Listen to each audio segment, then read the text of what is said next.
Well done.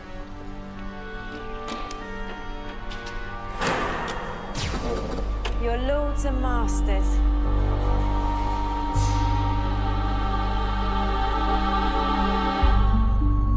Hello and welcome to day 18 of the Genesis of Androzani Advent Calendar, or as Hellbent fans on Twitter like to call me, Jenny of Androzani. We are here today. I don't get that one. Well, that's a joke I do not understand. Where it came from, or do you not understand why the name's Jenny? Well, I get why the name is Jenny, sort of. It's an abbreviation of Genesis, but I don't know where it came from. Yeah.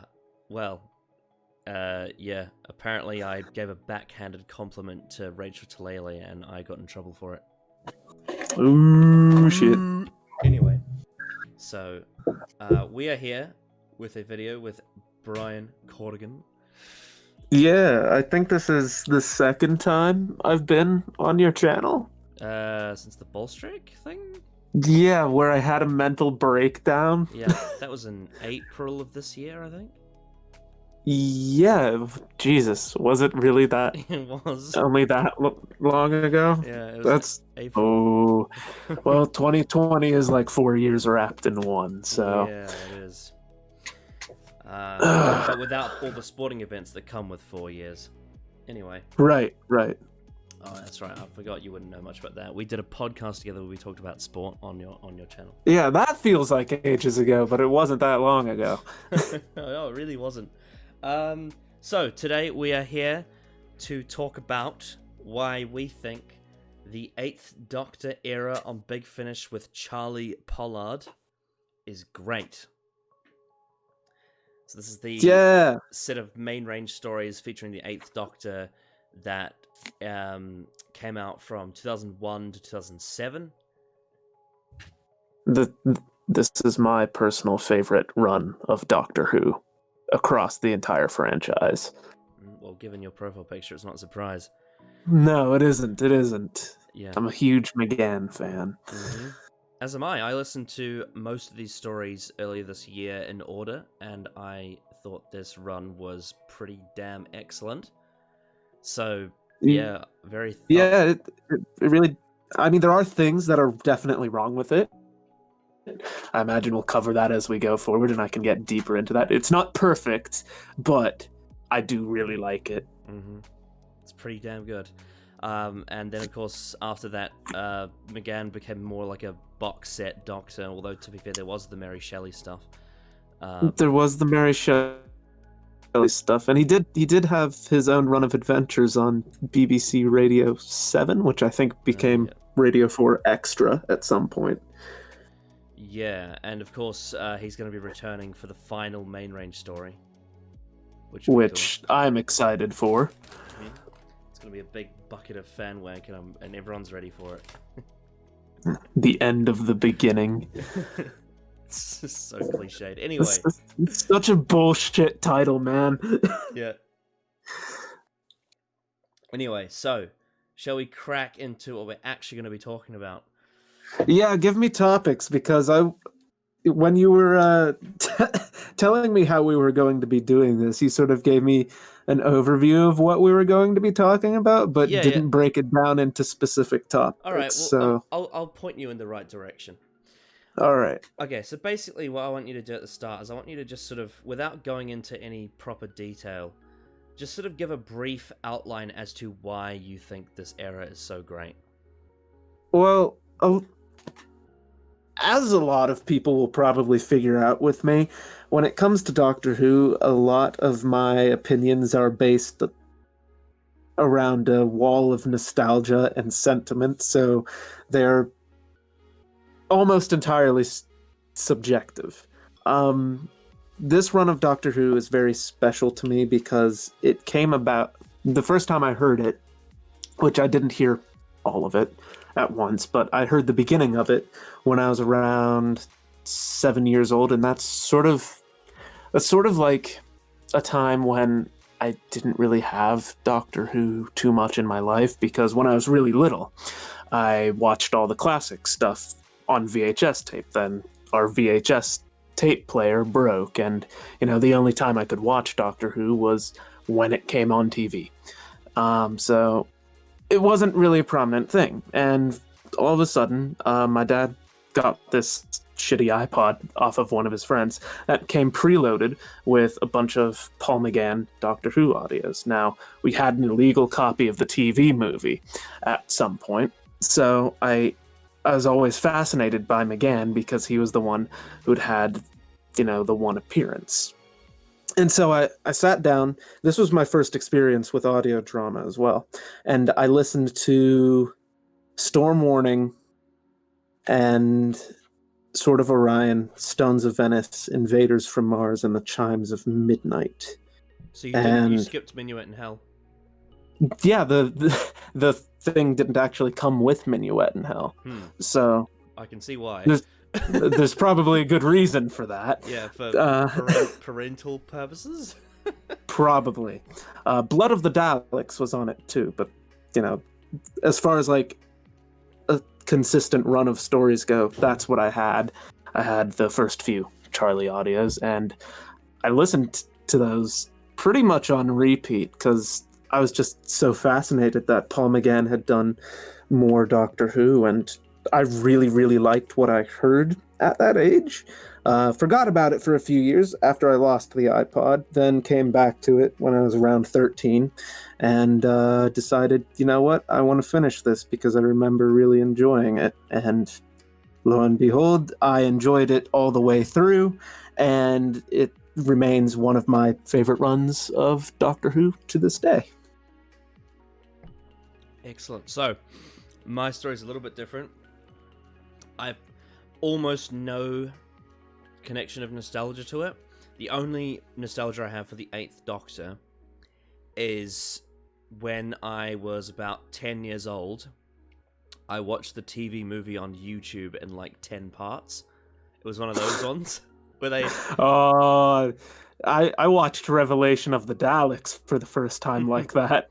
Oh, I was lucky. I actually, funnily enough, that was one of the first DVDs I bought. I think the first 2 classic DVDs I bought were Time Middler and Revelation, which, funnily enough, to this day, they are still my favorite TV stories for those respective Doctors, so that's kind of a coincidence.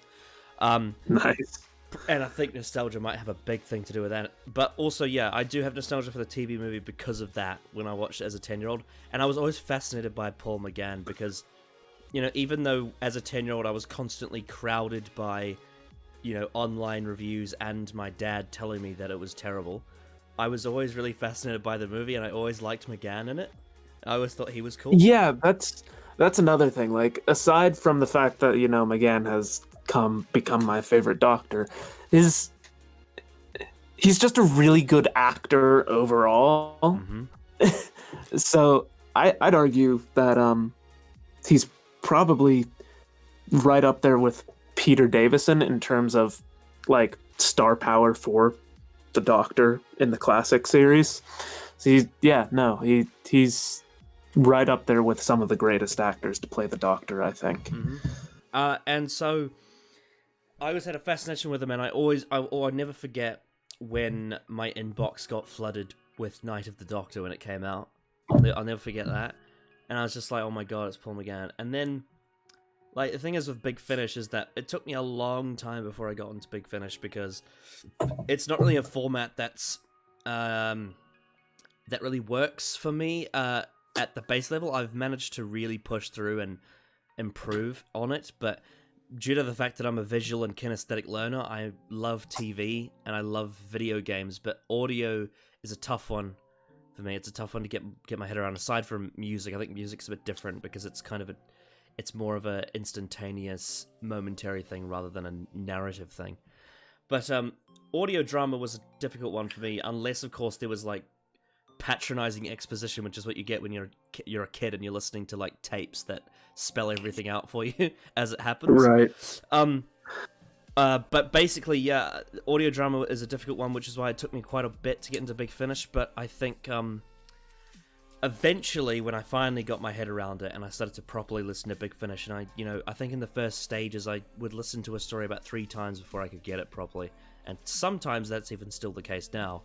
But once I finally properly started getting into it, it was, I think, because I did a big listen to a whole bunch of Rob Shearman stories at first because that was my most interest. But then once I got Spotify, I decided I want to listen to like the main range from 1 to 50, and so I did that. And if anyone wants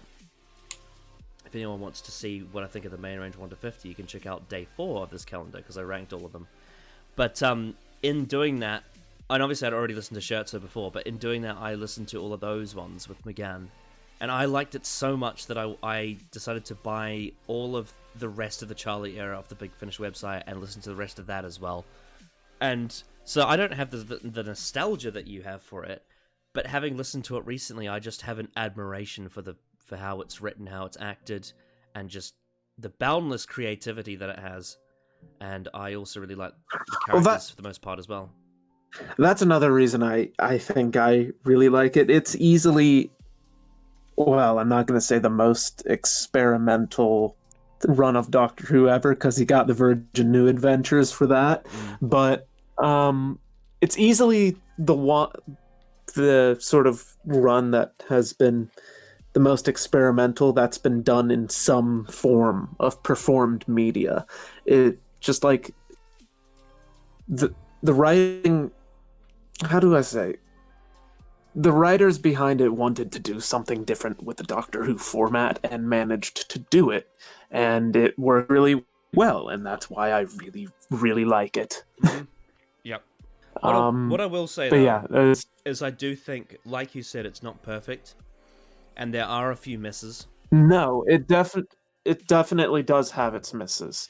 I'd say they're more prominent in the latter half of the run. Yeah, I think there's one very big significant problem with the second half, and that's not necessarily to do on the it's not necessarily on the individual stories per se, although in some cases it is, but it's more to do with just the overall arc and some of the forward planning that was a bit haphazard at some points, I think. But I think that there's a reason for it. Yeah, and once we get further into it, I will probably say why. But I do believe there is a reason for it. Yeah. So it's not a bad thing, but it is a thing. Yeah, but what I will say is I just think that despite the fact that I feel like there are some points where they didn't quite execute everything to its full potential, I still think it ended up good in the end. I still think, despite some of the issues that came with this era, it still rounded off in a way that was satisfying by the end. I was still happy by it, so... Oh, yeah. I by the last story... I want to save it for later. All the things I'm thinking of, I want to save for later on. Well, if you're bursting to get into it, then how about we do that? So let's firstly talk about the characters. I suppose the leads that we have in the 8th Doctor and Charley era are obviously the 8th Doctor, Charley Pollard, and Kariz. So why don't you go talk about them? All right. So I'm going to talk about the 8th Doctor most of all, because I think he's the most compelling out of all of them. So the 8th Doctor very much starts off sort of as the character we left off in the TV movie with. He does go through quite a big journey that sort of sets the tone for his character after Charley.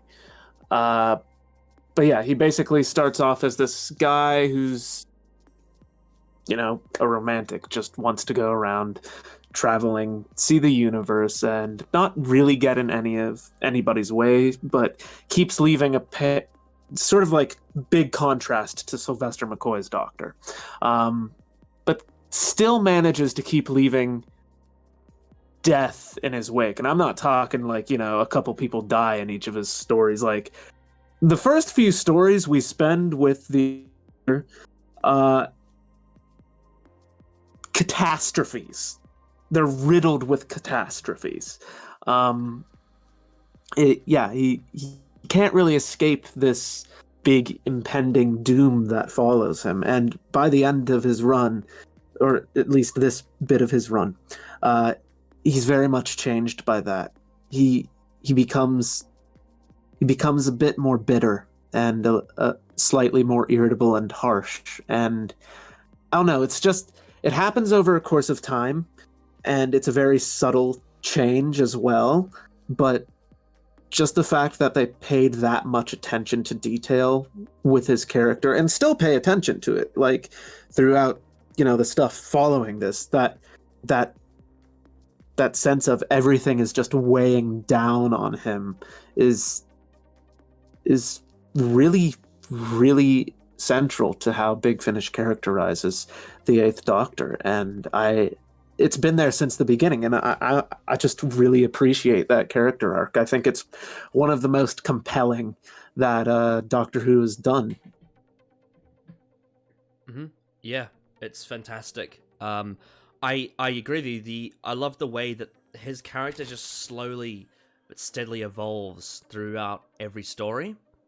And I think the biggest, most noticeable change is from Zagreus to Scherzo. Yeah, because you notice that, like, obviously in Storm Warning, he's almost like he is in the TV movie. He's very joyful and, just this wonderful traveler who's so full of life and optimism.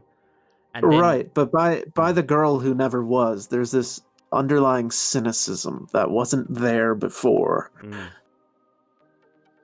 And it's not, I just really like it. It's not shoehorned to force. Like, all of the events in this story that take place are part of what changes him. Each event impacts the next, and it sort of flows like this narrative. It is a narrative, really.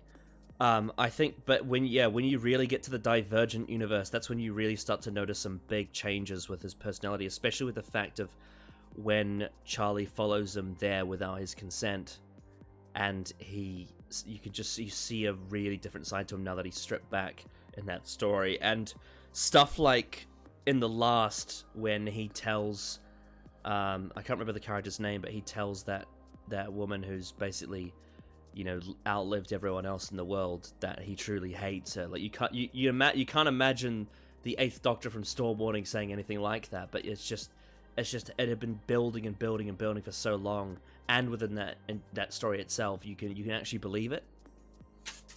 Yeah. And that's why I think his character works so well, is because with his evolution and with the changes that come with his character, I feel like a lot of where his character goes is believable because it's all so deliberate. And that's what you really want out of a character, I think. What I like about the Eighth Doctor, and in basically this run and the Lucy run and the Time War run, but not in his I guess what I suppose we'll call his current run, which is the run where he's wearing the leather jacket and white t-shirt. So like Dark Eyes, Doom Coalition, Ravenous, and Dark Stranded. Eyes, Doom Coalition, yeah, that run is the Doctor is upset for a lot of it, and he's grouchy and he's irritable, but he's never like overly so, to the point where it almost detracts from his character. He's never angsty in any of those, I'd say. And if he is, it's earned, it's done well. Whereas in Dark Eyes, Doom Coalition, maybe less so Doom Coalition, but definitely Ravenous picked up on the angst again, which I really did not like. That's what I don't like about the Eighth Doctor. Right. Like, they spent so long building this up, and they were doing it really well, that it just sort of falls off once you get to Dark Eyes. It's kind of disappointing. I haven't heard anything after Lucy Series 2. I haven't heard anything after that, so I don't know. Well, there's a reason for the Doctor going into angst, which you can probably guess based off the story titles. Yeah. I'm pretty keyed in as to what happens, but I don't really know the context.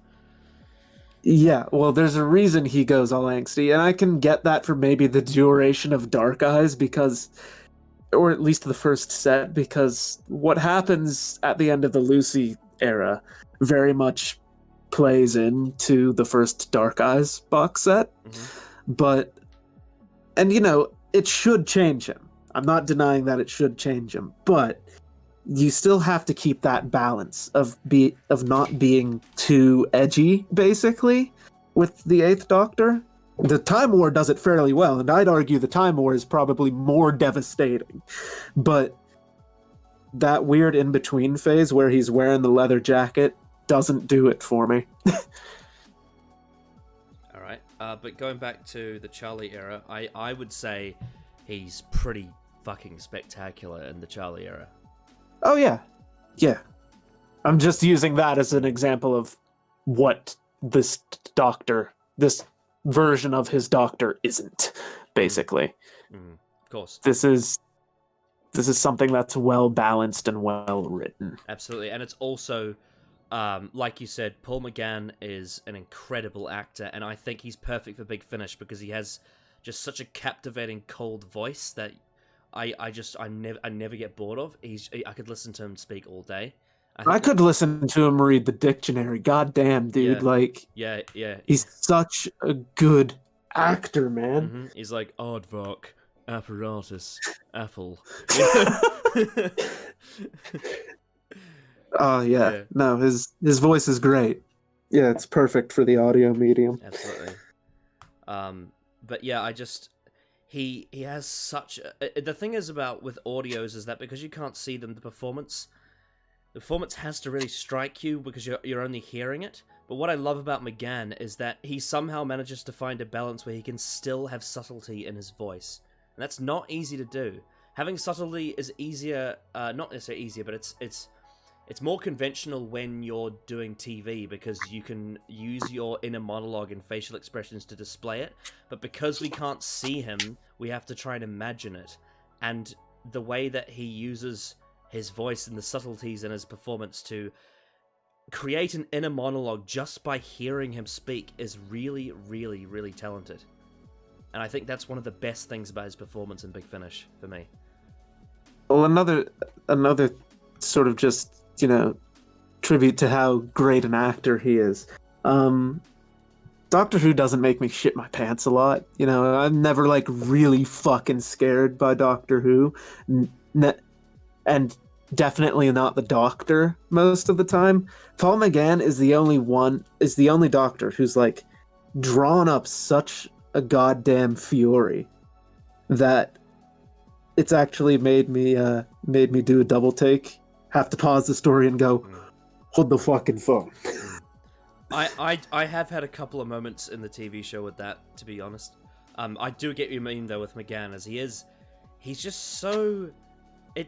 I don't know what it is about him, but there's just something enigmatic about him that makes him scary. You just don't quite know 100% what's going on in there, and I think that's what makes him so interesting. Yeah, you're probably right. Yeah. When he starts yelling his head off because he's angry, you have no fucking clue what's going to happen next. I know. Could be one of the most brutal moments in Doctor Who, or it could, just be he got really mad, and that's that. Yes, and that's something that I really like, and that's something that is that's a trait that's carried from other actors who've played the Doctor as well, because something that Patrick Troughton would always do is he would always have this sort of nervous quivering and sort of almost when you watch him act, and sometimes you're like, this guy isn't saying everything that he's thinking. Especially when you get to something like the War Games when he's confronted with the war chief, and he starts speaking in a very different tone to what he usually does. Right, McCoy does it a lot too because of the nature of his character as well. Yeah, and I just really like when an actor just sort of, it's what makes them an enigma and what makes them a bit frightening is the fact that it's they're not quite saying everything they're thinking, and I feel like McGann does do that a bit. He definitely holds back on some of the things that he's thinking, but then sometimes he will speak his mind and it will be pretty not graphic, gruesome, but gruesome, yeah. Especially in something like Shirt, so he kind of lets a lot of it out, and it definitely takes a toll on Charley. Yeah, Scherzo is one, not only for context in my own life that surrounds it, Scherzo is one of the few Doctor Who stories that's left me a blubbering mess. Oh yeah, I mean, Scherzo is my favorite Big Finish audio. I absolutely love it. It is genius work. It's in my top 5 because I just like Night Thoughts a lot, but I do get it though. Yeah, Scherzo left an impact on me. I haven't heard Night Thoughts yet, but I've got it on my download, so I'm looking forward to that. Yeah, no, that one's good, but that's for another time. Yes, of course. So of course, yeah, McGann is brilliant, but also with that comes Charley Pollard, who is the main companion for this run. I really like sort of the journey the two of them go on in this, where I don't know how to phrase it quite rightly, where it sort of starts out as a sort of like the Doctor. Her journey sort of starts out happy-go-lucky, but already has this underlying sense of doom to it based on the fact that we've established that she's a paradox and she shouldn't exist. Mm-hmm. She was meant to die. She was meant to die in the crash. So, that's just the first of many underlying problems that ultimately ends up leading to a deterioration in her relationship with the Doctor. And I don't know,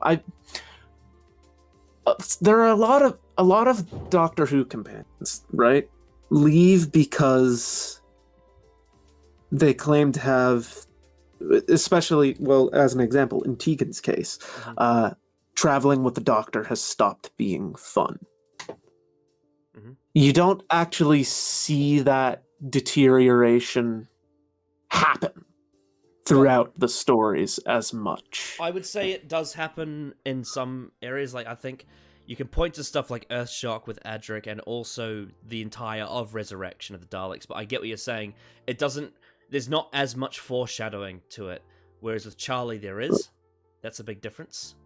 You know what I mean? Yeah, I don't know. I just like that sort of slow burn, because as much as I like the way that Tegan leaves in Resurrection of the Daleks, especially after such a brutal story, the fact that, it's only really Earthshock, which happened a long time ago and happened while Tegan didn't want to be traveling with the Doctor anyway. Yeah. And, the fact that it's only this story that she's like, I want to go now. It doesn't feel as earned as maybe something like the Charley era does, because with the Charley era, you have this underlying problem from the moment she gets onto the TARDIS. You have all of Scherzo, where the relationship basically breaks and is reformed in a different way, and then you have Absolution, which just completely kills it. And there's probably other stuff I'm missing in between, but those are the major points. Mm-hmm. Yeah. There's a whole bunch of it, but like you said, yeah, it's all planned from the start. Where the direction is, vaguely going to go, and I would imagine possibly even more than vague. I would imagine there's quite a few details that were planned from the start. And what I really like about the Divergent arc is after Scherzo, you can definitely tell she doesn't see the Doctor in the same light. Oh no, definitely not.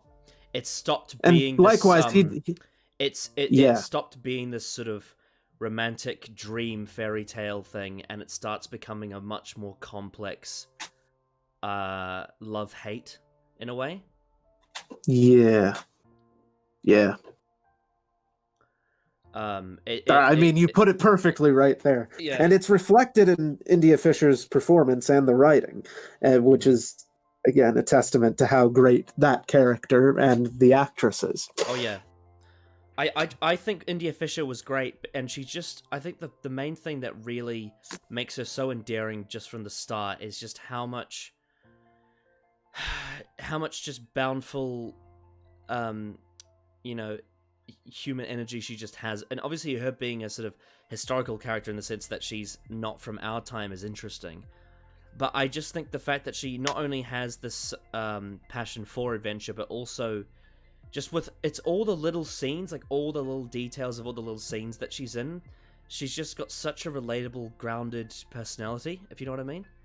Yeah, I know what you mean. It's one of the reasons she's in Yeah. my list of favorite companions. Yeah. She's great. Yeah, and it's just like I like how she has these little struggles that we can all relate to. You know, these I think there's a scene in something. I think it might be Other Lives, where she's like trying to put a shoe on and she's like struggling to put a shoe on. She's like, oh, I can't get this on. Like, it's just stuff like that.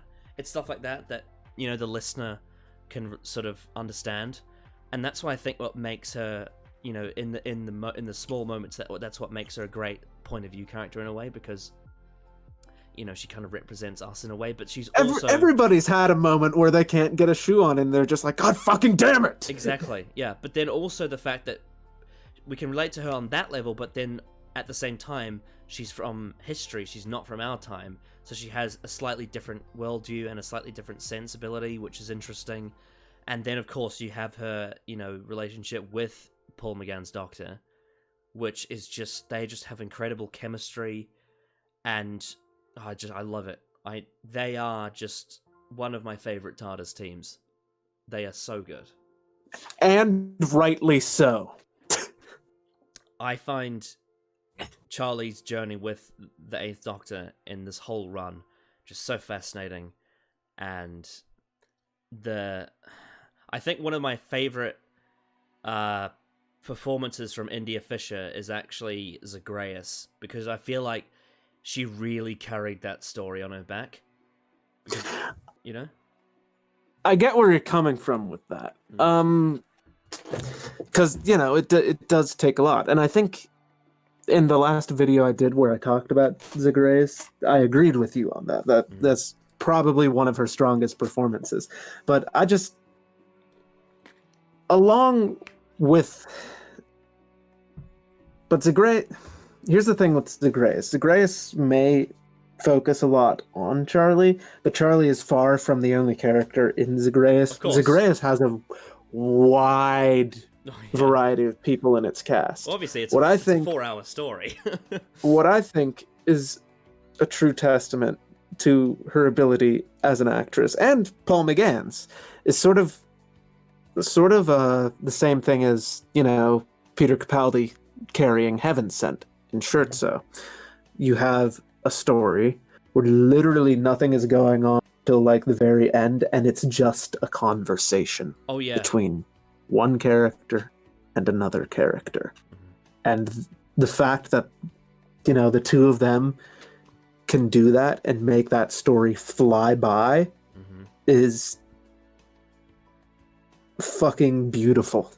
I also It think is- it's an absolute testament to the script and the actors that they have a monstrous clash between them, yet everything that the characters, you know, everything that the Dr. Charlie say to each other, you can understand why they're saying it. I think those are the most interesting conflicts, is when you can see both sides of it, and yet the clash is so monstrous.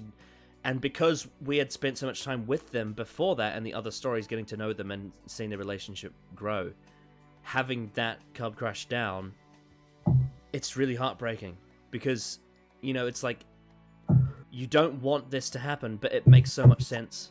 And everything that's happening, it's like, you can see why they're acting in the way they are and saying the things that they are saying.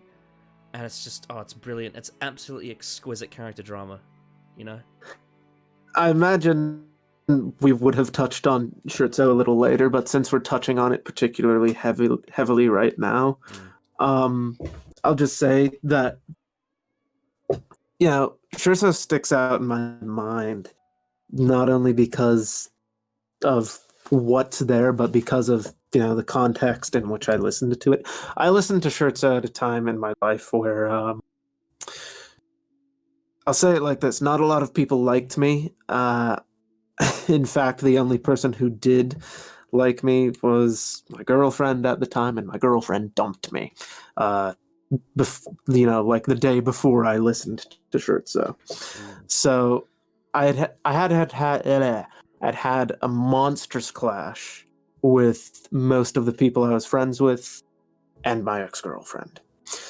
So listening to Scherzo, thus already being like a really emotional story um made me break down. I was just like so struck by the beauty of the story itself, and I felt like I related to Charley most of all on like a very, very fundamental level. Sort of that, because at the end of that story, she sort of comes to terms with, you know, it's her relationship with the doctors is changed now. It's not going to be the was, and I don't know. The way it's performed, the way it's written is just really well done, and it brought me to tears. Oh yeah, it's excellent. I've listened to it I think 4 times now, and it's just every single time it gets me. Like I was the most recent time I listened to it was a few months ago. I was just walking down the road, and there were some points where I just had to stop and sit down, because I was just so overwhelmed by it. It's just such a touching piece of drama, you know? Yeah, it really does tug at the heartstrings, man. I still get a little shaky when I listen to it. I don't. Mm-hmm. The only thing that's made me cry multiple times is the end of Lord of the Rings, but you know, I even with shirts I still get a little, oh fuck, man, brutal. Yeah. But yeah, there's so much to that, and then also like the like you said with well, obviously we'll get to careers after, but what happens with Absolution, and then that leading into The Girl Who Never Was, and interestingly, it seems like The Girl Who Never Was is quite a divisive story. Here's the thing. Well, I can get to The Girl Who Never Was later. I really like how it ends, though. Yeah, I do too, and I was kind of surprised that it's quite divisive, because I thought it was great. I really liked the way that ended. I thought it was... I don't like most of The Girl Who Never Was. I do like the end. Okay, interesting. But yeah, I can elaborate on that more later. Right, but in terms of the exit, I thought it was quite an interesting way to do it, and it was we've had a conversation before about like the way companion exits can be executed. In this instance, it leaves a lot out in terms of it does the thing where there's unresolved conflict, and that's what makes it emotional. Yeah, and what I really like is, the doctor gets this note and just crumbles it and tosses it out. Mm-hmm. Fucking walks away, yeah. And that's the end of the story.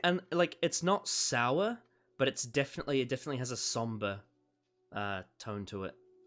It is bittersweet, because it's in a lot of ways it kind of rounds off Charley quite well. Of course, then obviously she ends up with Colin, which I haven't listened to yet. But it rounds off the arc well in terms of poetically, but then it's also quite somber as well, so it's kind of a double whammy.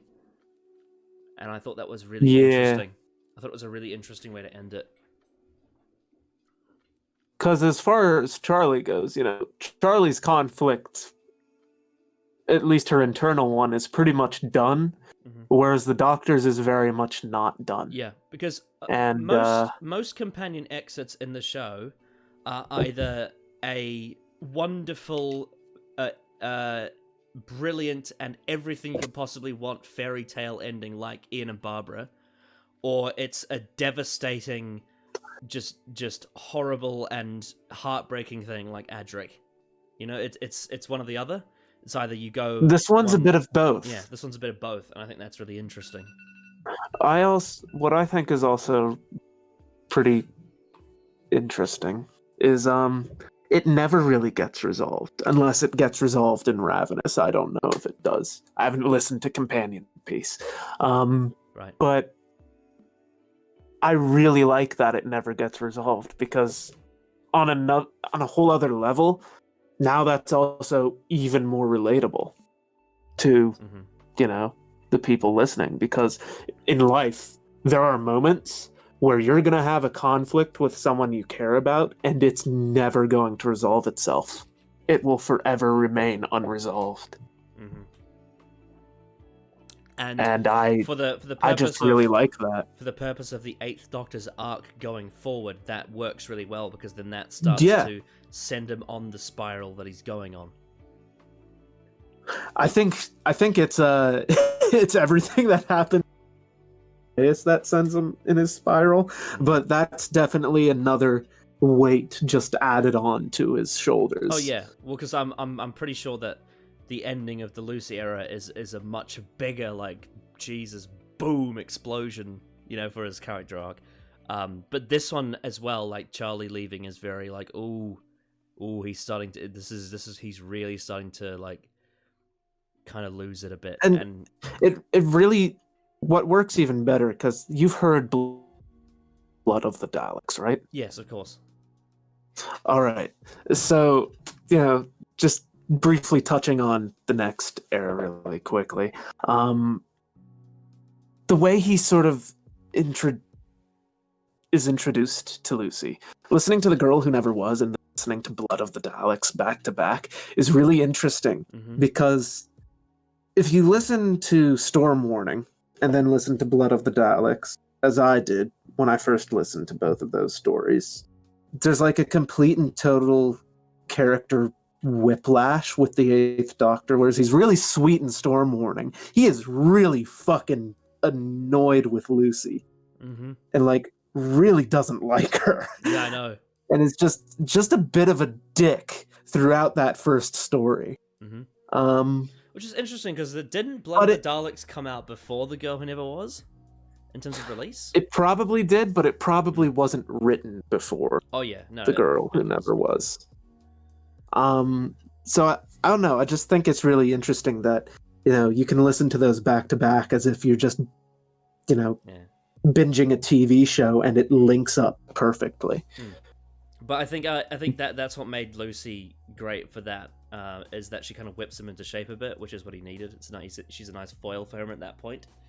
Yeah, she is. So, of course, that leads us on to the third main character in this series, which is Kariz, who is obviously starts in Creed of the Crommen, which is the second in the Divergent, and ends in Absolution, which is the second to last in the era. All right, so can I be honest with you, Connor? Go ahead.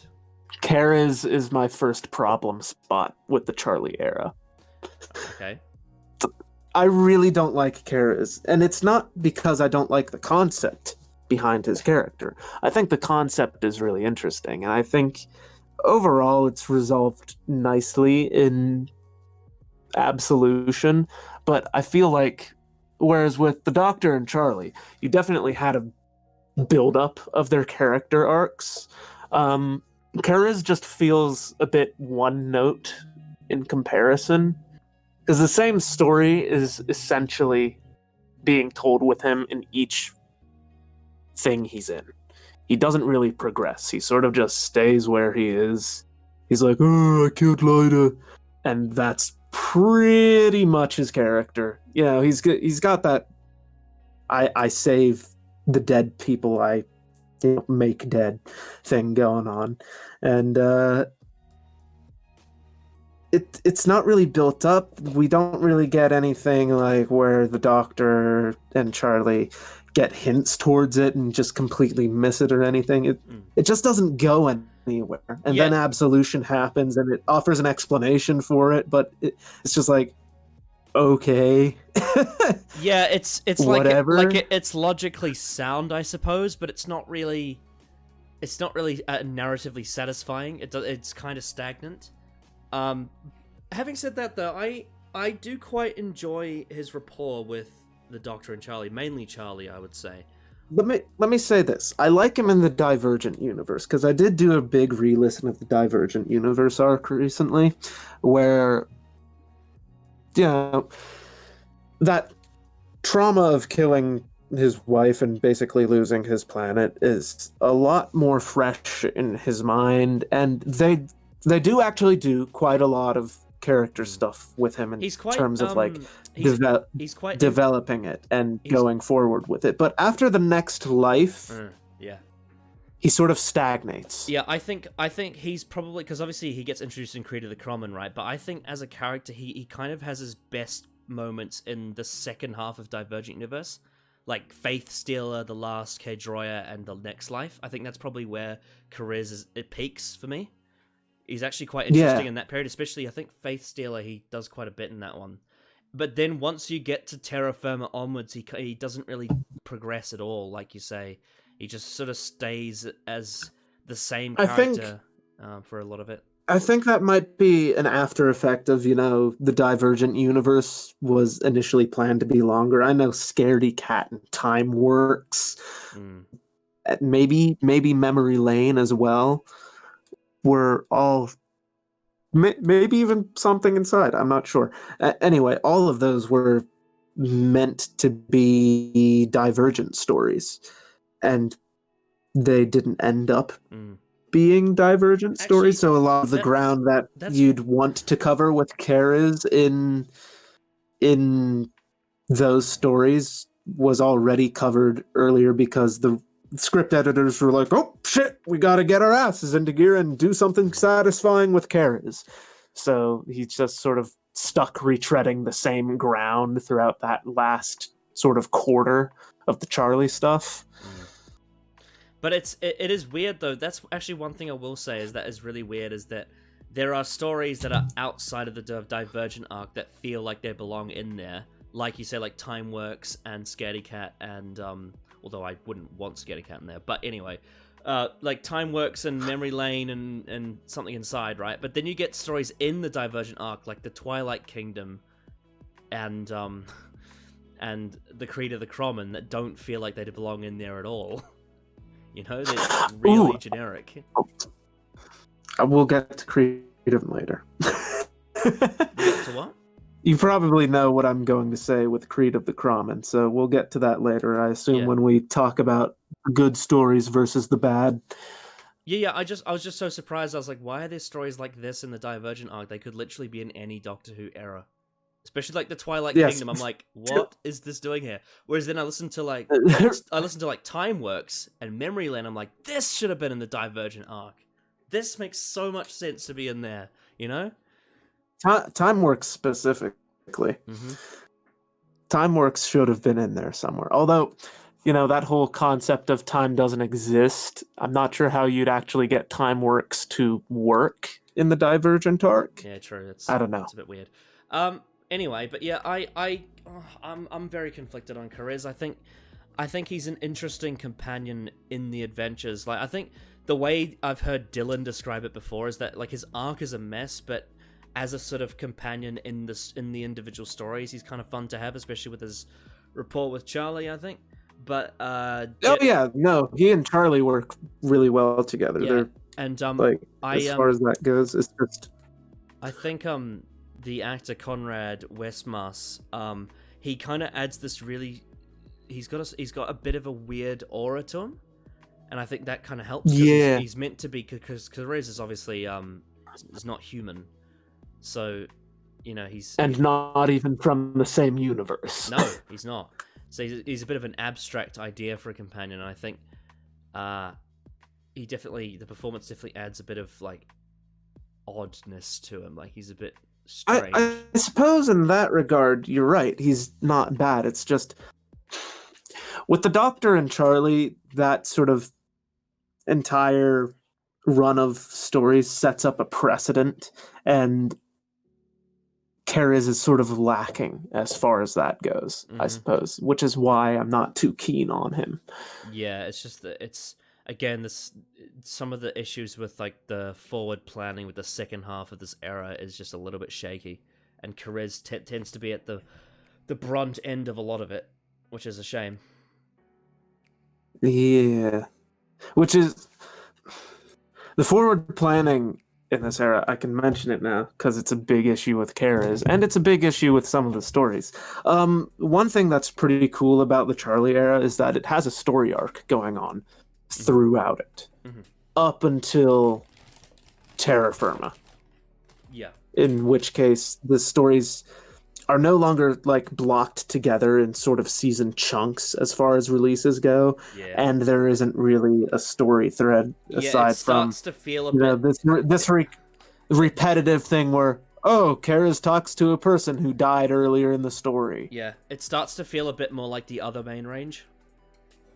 At that And point. I have a sneaking suspicion that all of those problems can be linked back to the fact that Doctor Who was actually coming back, and Paul McGann was no longer the current Doctor, and B, Big Finish wanted to make his adventures a bit more accessible to people who maybe were just getting into Doctor Who. Yes, they wanted New Who fans to be able to get into him, which is why they did the Lucy era, which is very New Who.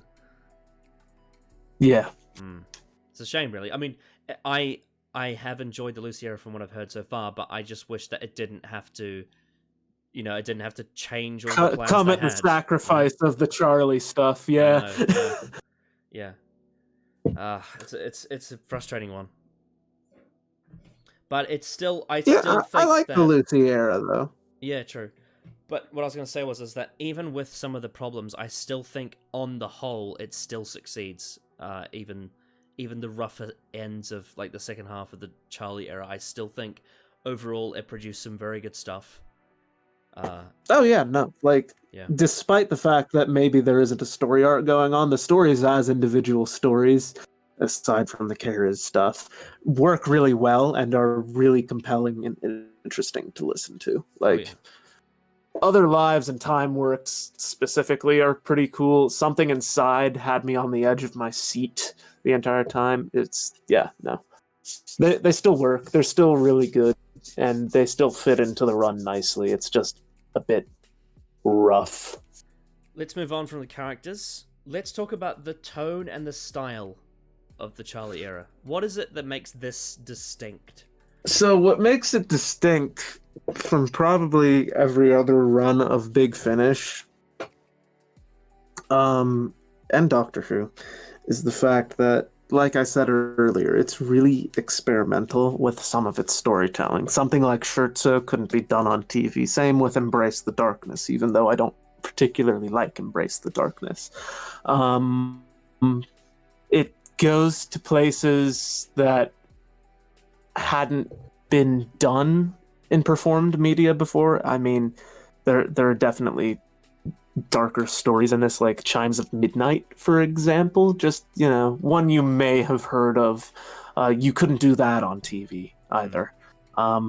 It's sort of follows along that sort of season 26, and I don't want to say the Virgin Adventures, because the books do go admittedly way further into those dark 90s wilderness years sci-fi stories, but this does this too, but in a way that it still sort of feels like it could be the Doctor Who TV show and not something for adults that grew up with Doctor Who. Like you could in theory sit down with your kid and listen to, I don't know, these on a long car drive, basically. And the kid, assuming they, just can deal with not having any visuals, could probably enjoy it. And sort of miss out on the darker stuff. Because, you have to remember, the first time I listened to the Chimes of Midnight, I was 7 years old. The fucking... One scene that sticks out in particular to me is Mrs. Batterley getting her face stuffed full of plum pudding and suffocating on it. Went completely over my head when I was little. But if it were on TV, maybe not so much. You know what I'm saying? You'd see it. So it still works as Doctor Who, but it definitely has a more sinister tone to it. Maybe when they're not afraid to go really gruesome. Maybe when they were making these stories, they would do a litmus test where they'd have a child listen to it and see if they knew what it was. Yeah. But yeah, the You just get a 7-year-old kid. It's you do an adaptation of Time Worm Genesis with all the fucking nipple tweaking and shit. Can you pick up on that one, little Jimmy? oh dear. Just I'm a little uncomfortable. But yeah, like the tone and style is really interesting. I think that I think there's a lot. It's not just in obviously this. It's mainly with the way the stories are written, but I think the whole vibe of this era is sort of exemplified in when you look at the way that the covers for the stories, you know, like the CDs, like when you look at the art on them, and you also listen to the theme music for the Eighth Doctor, just that whole vibe of like there is such a brilliant blend of this old sort of gentlemanly. I don't know if it's Shakespearean or Victorian or something, but it's like it's that sort of Probably closer to Victorian or Edwardian. It sort of has this Victorian Edwardian artistic style to it, mixed in with the sort of dark, enigmatic, creepy alien sci-fi as well.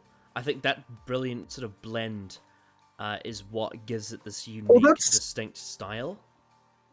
Yeah. Well, you know what? That style actually works, considering the time period the Doctor's costume is from and the time period Charley herself is from. Yeah. Well, because the thing is, like, that works. Like blending past and future is something that has been done in the show, in the TV show as well.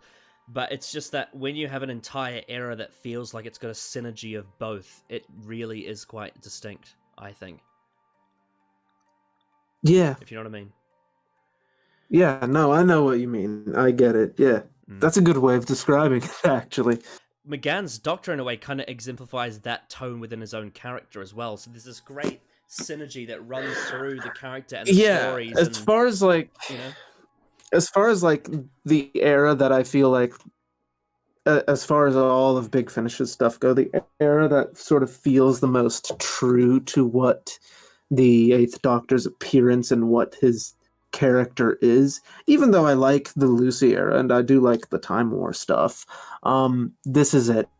This is the one where he slots in really nicely and perfectly.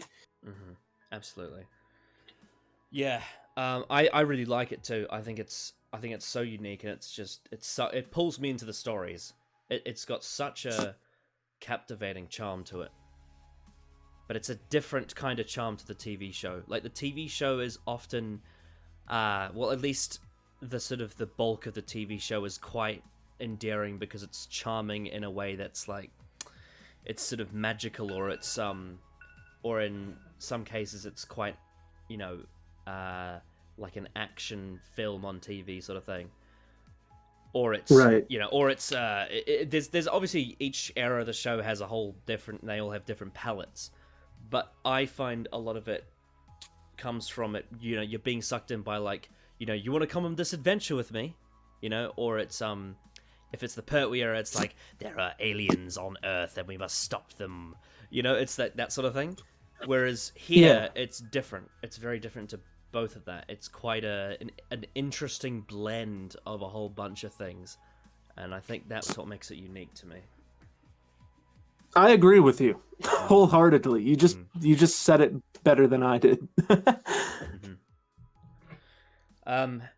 So with that, I suppose we can move on to the stories themselves. Storm Warning obviously is the start. I think it's great. A great way to start the era, especially I think the best I did as well. I think the best thing about it is just the fact that the entire plot is what is the launch pad for Charley's character. Yeah. And it's also I also like that it plays it safe. Yeah. As far as Doctor Who formats go, where it does mysterious event in history. What I really like about aliens is the answer. What I really like about it, though, mainly in terms of like the Eighth Doctor's whole arc, right, is that character-wise, in terms of his personality, if you've just seen the TV movie, you can jump right into this, and it still feels like the same character. But also, because we don't know what's been going on with him since the TV movie, there's a whole gap there, and that's what makes the twist in Terra Firma work so well. Do you know what I mean? Right. Yeah. I know what you mean. Yeah, so... That twist in Terra Firma is Mwah. Oh yeah, it's beautiful. But yeah, Storm Warning is, I think it's a fantastic way to start the era as a whole, I reckon. The way that the plot is so directly linked to Charley as a character, and then also it to be a really fun adventure story, and also to sort of introduce the more the time element of it. And I think it's interesting how people say that, you know, you should start with the Lucy era if you're a new Who fan because it's more accessible. And in a way, it definitely is more accessible. But I still think Storm Warning is still a story that most Doctor Who fans would be fine to listen to and understand.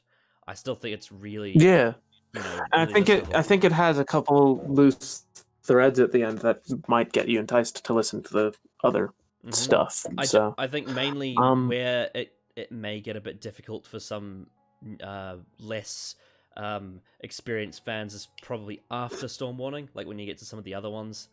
It does get very complex, especially when you get to like Zagreus, for example. But I do think Storm Warning is a great starting point. Yeah, no, I agree. Yeah, and then of course you have Sword of Orion, which is, I'll start this one. I don't particularly like Sword of Orion. Sword of Orion is sort of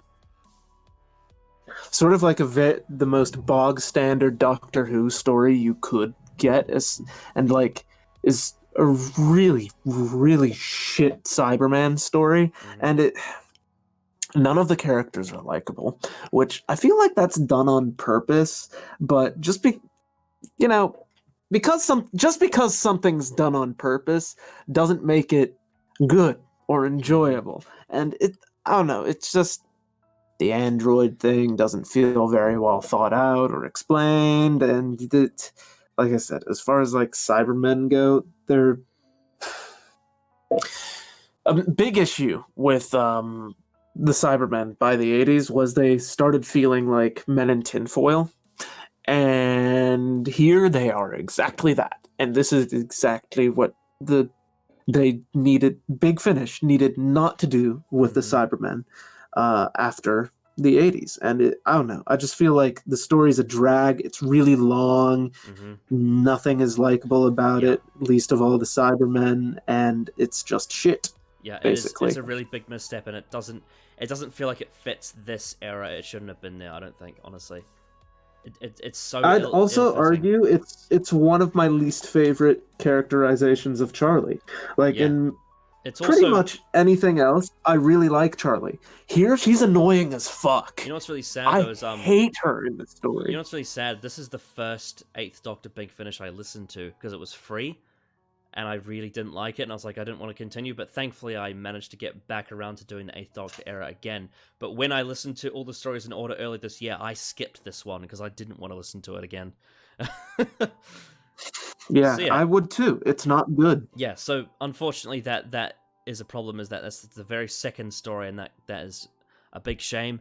But thankfully things get much better with the Stones of Venice, which is much more fitting of this. Oh, I love the Stones of Venice. It's one of my favorites. Yeah. But you go ahead, since I started Sword of Orion. Yeah, well, because even though this originally was written for the 4th Doctor and Romana, it still fits really well with the 8th Doctor and Charley, and I think it makes sense for this one also to be early. I think this one really sets up their growing friendship and sort of relationship of sorts. It also does that catastrophe, that thing I was talking about earlier. Catastrophe sort of follows the 8th Doctor wherever he goes, despite the fact that he doesn't want it to. It's also a really interesting concept of a historical in the future. Yeah, no, I really like it. For some reason, it's a really divisive, and I think that might actually be the setting, because it does feel like it's set in a very medieval sort of gothic thing with, the cultists, and there isn't a lot of futuristic technology. It is a very weird way to set up the story, and I think some people just aren't into it, but I really like it, and I do too. I think it's fantastic. The score is really good. The sound design's amazing, and Paul McGann and Charley Paul McGann and India Fisher, my bad, are on fire with their performances, and it's a really, really enjoyable listen for me. It really fits that early Eighth Doctor romantic adventure thing. I think it's really fitting of that. Oh yeah, this out of all the stories I've heard with the Eighth Doctor, this is probably the most Eighth Doctor the Eighth Doctor has been. Interesting way to put it. And then of course we have Minuet in Hell, which is that's a weird one. I don't like it. A lot of people like it just for the sheer fact that it's shit. Like nobody denies that Minuet in Hell is shit. Oh yeah, but I just can't get into it. It's just so chaotic that I find it fun to listen to. Like it's just ridiculous. But it pisses me off so much that the Doctor and the Brigadier don't have a conversation until the very last scene. That's my big issue with it. Because here's my thing. If you're going to do stories, and they did Spectre of Lanyon Moore, right? Yeah, I just don't like Spectre of Lanyon Moore's story. Right. But as far as like having the Brig meet a version of the Doctor he's never met, they did it justice in that regard. Absolutely. And they don't do it here. Evelyn as well. That was great. I loved the rapport of Colin, Evelyn, and Brigadier in that story. Yeah, my problems with Spectre of Lanyon Moore are not rooted in the Brigadier. They're rooted in other stuff. But here, my problem with the story is very much rooted in how the Brigadier and the Doctor interact. To have a story where you're gonna do a Doctor amnesia thing, and then also shoehorn the Brigadier into it. It's a mess. I don't know, that idea is just a miss. And I'll tell you what, it's something that happened with Gary Russell's name is attached to this as one of the writers, isn't it? Yes, I think so. Yeah, he does that exact same thing in a book he wrote. I recently read it, and I thought the book was good, but like it pissed me off so much because the Brigadier is sitting in a cell and doesn't actually talk to the Doctor until like the last 2 pages of the book. Yeah. So just infuriating. Gary Russell, why? Yeah, so very up and down for the first series, like the 2 really good stories and 2 really not good. Despite the fact that some of us do really enjoy Minuet in Hell. And I suppose if you're into Cyberman schlock, then maybe you'd like Sword of Orion, but I just don't. Then of course, look, I'm a fan of Cyberman schlock, and this is shit Cyberman schlock. Yeah. Give me I don't want that Cyberman schlock. I want other kinds of similarly. I don't like Invaders from Mars either. I know you don't. Yeah, it's a Mark Gatiss pastiche of War of the Worlds, and it has absolutely no subtext to it. It's really surface level. Yeah, I just can't have fun with it. I think you and I have talked about it, actually. I can't remember where we talked about it. Somewhere. But you're like, I can see why you don't like it, and I'm not sure what your opinion is of it. I think it's okay. Yeah. I think it's just. You think it's okay? Just okay. Yeah, I'm bored to tears by it. And the fucking like most Mark Gatiss episodes, it's just okay. What's that guy's name? Cosmo or something? Probably. But the guy who has a really annoying voice and wants to take over the world. He's the worst thing about the story. Yeah. I hate him the most. Yeah. So Invaders from Mars is like it's a Mark Gatiss story. So whatever you could expect, it's not going to be great. I mean, I would say there's a couple of Mark Gatiss stories in the canon that are pretty damn good. But most Nightshade is beautiful. I love Nightshade. I haven't read it yet, but I have downloaded it. I also really like The Unquiet Dead, but most of his other TV stuff is just okay or it's shit. And this is no exception. It's just fine. And I feel the same about Phantasmagoria. It's just fine. I actually like Phantasmagoria. Yeah, but I don't like this though. This is shit. You may like it, but do you love Phantasmagoria? That's the question. No, not really. Exactly. However, it's from here onwards that the really good stuff starts, I think. Oh, Chimes of Midnight. Chimes of Midnight is a fucking masterpiece. It is the iconic 8th Doctor story, I think. The first time I listened to Chimes of Midnight, I made sure to save it until Christmas Eve, because I think the way I got reintroduced to the Eighth Doctor stuff after that few-year gap was, of course, there was Night of the Doctor, where my interest was piqued, and then I think Stu Bagfull started talking about it at some point, maybe like a year or two later. And that's where I was like, I want to give this a listen.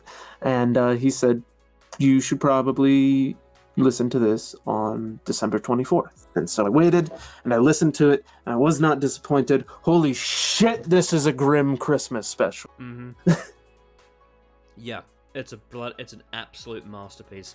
I've actually reviewed it on the channel a couple of years ago, so people can check that out if they want. It was, funnily enough, you say 24th of December. I did it on day 24 of the 2018 calendar. Oh, really? Yeah. Wow. But Chimes of Midnight, this is the one that we all talk about. Rob Sherman brings just an absolute masterpiece of a script. All the performances are top-notch.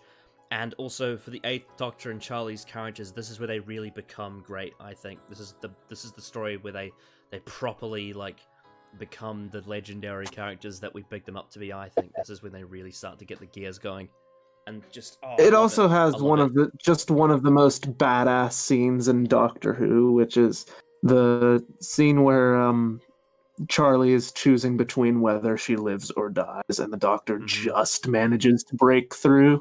Mm-hmm. I don't know. I normally hate shit like that, but it feels earned in Chimes of Midnight. And this is also the first time that McGann starts to really hint at the sort of the darker side of his character as well. Yeah. Yeah. It's good. It's really good. But yeah, this one's a must listen. And then, of course, after that, you have another story that's absolutely brilliant, and that's Seasons of Fear. You can actually listen to Storm Warning and go straight into the Chimes of Midnight. Yeah. Maybe listen to Stones of Venice first. I think so. Yeah. I think Stones of Venice furthers their relationship a little bit, but if you want to do an abridged listen and sort of skip out on all the shit, Storm Warning, Stones of Venice, Chimes of Midnight. Yeah, and then of course from there it's kind of more interlocking arcs, so you probably should stick around for most of the other stories, I'd say. At least until the end of Divergent. Of course, Seasons of Fear comes after that, and that's another excellent story. I love that. I mean, for something that has to follow up Chimes of Midnight, it's really fucking solid. It's Paul stellar. Cornell. He's great too. He's great as the same. Yeah, it can't not be stellar if it's Paul Cornell, and just a really, really interesting way to do the Naimon. Yeah. Yeah, it's sort of someone said this a while ago, and I can't remember who I can attribute the quote to, so sorry. But Seasons of Fear very much feels like if Doctor Who were a movie, this is how you'd have to do it. Sort of with the Doctor has a villain he has to battle throughout time. I mean, it's sort if of Seasons of Fear was the TV movie, it would probably resurrect the whole bloody show. Yeah, it's fucking fantastic, man. It's great. I absolutely love the way that the Doctor unintentionally caused a man to become evil. That's just brilliant. I love that. And the way it uses time. Just that concept is fucking amazing. Absolutely. It's so good. And then after that, we get a story that I have very mixed feelings on, and that's Embrace the Darkness. And it's because I don't like it. Yeah, so overall my overall opinion is I don't like it. Overall, I don't think it quite hits. And the reason why it's so disappointing is that I think it has an absolutely outstanding concept of what if there was a solar system without enough light. And I think that's brilliant, and I think the soundscape's brilliant, but then about halfway through the story it just runs out of ideas and becomes super generic. And it's pisses me off. Because I feel like this could have been a classic if it had been executed to its full potential, if you know what I mean.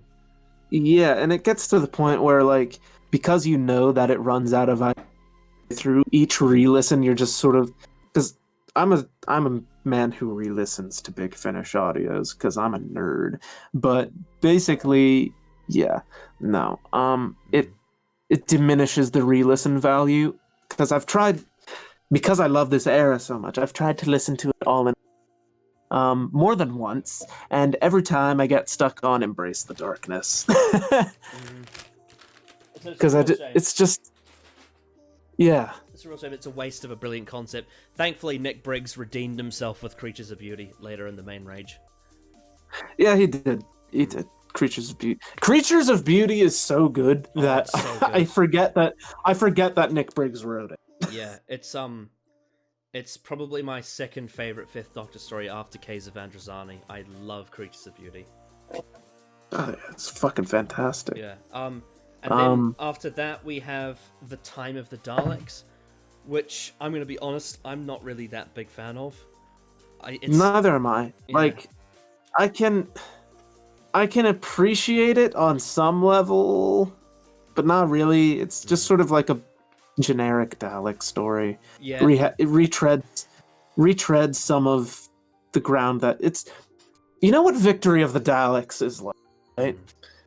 It's sort of like Power of the Daleks to Victory of the Daleks, but instead of it, being Power of the Daleks, it's Evil of the Daleks to Time of the Daleks. Exactly. It's very much a retelling of that sort of very similar story. Yeah, although I will say is not at the same time. What I will say though is that one of the biggest differences for me is that Time of the Daleks is still competently written. It's just not very interesting. Whereas Victory of the Daleks is actually shit. Yeah. Yeah. Oh dear. But yeah, no, Time of the Daleks is just boring for me. It's just generic Dalek run around. Probably pretty skippable, to be honest. I agree. I mean, I think it's more important to the Dalek Empire series rather than the Eighth Doctor series. Yeah, it is because I've listened to all of Dalek Empire. Those first 4 main range Dalek stories aren't really doing a lot for the Doctor Who main range. They're doing more setup for. Yeah. For one thing that was kind of cool though was I liked how there was that Dalek cameo in Seasons of Fear that was sort of linked with this story. So I suppose that's one thing they did that was alright. Although to be fair, I feel like it would be better if the payoff was more interesting. But then, thankfully, after that comes Neverland, which is fucking fantastic. I love Neverland. It's Neverland. Great. So good. It's really good. Great story. So here's why it's really good. Especially if you're a fan of the classic show. By the end of the classic show, the Time Lords were very demystified. There wasn't a lot about them that, was left to be explored. And everything that was explored turned out to be pretty fucking lame. Especially Invasion of Time, man. Oh, yeah. I know you hate that one with a burning passion, and although I don't hate Invasion of Time, it's not particularly I don't good. Like Arc of Infinity either. I don't like Arc of Infinity either. I also think although I do like the stories in it, there's a few dodgy bits in Trial of a Time Lord too. Especially the very end. It's just one thing that's going on here. Big Finish and to an extent the books have done very well is reintroduce some sort of grandiose mythos to the Time Lords. There's stuff that Big Finish introduces that is never explored, and that you're sort of like, oh shit, that's fucking weird. Well, see, because I feel like the Time Lords from like the War Games up to the Deadly Assassin are pretty solid.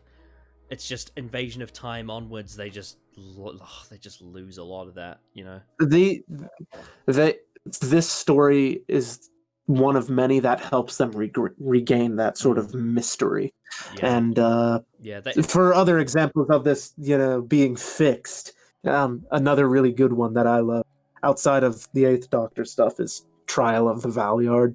Really fucking good. But anyway, back to this story. Yeah, no, the Neverland it very much does that. It's the first time No, it's not the first time. I suppose Shada's the first time. No?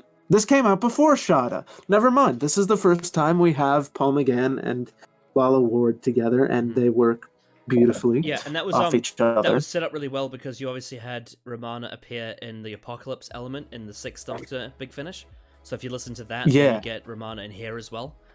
And I really like Romana in this story. She's fantastic. Yeah. She's good in this. This is also the introduction of Don Warrington's Rassilon, who is just fucking perfect in the role. Yeah. Oh yeah. And then you have the story itself with the anti-time people and Centrist, I think is her name, who eventually come up, sort of amalgamate into Zagreus in the next story. This is sort of the beginning of the end of that first story arc where Charley's paradox is, resolved, and this is definitely, if you're not going to listen to the other couple that we just called shit, this is definitely a must listen after the chimes of midnight. Oh yeah, and obviously Seasons of Fear as well. You have to listen to that. Yeah, right. Yeah. Seasons of Fear is good too.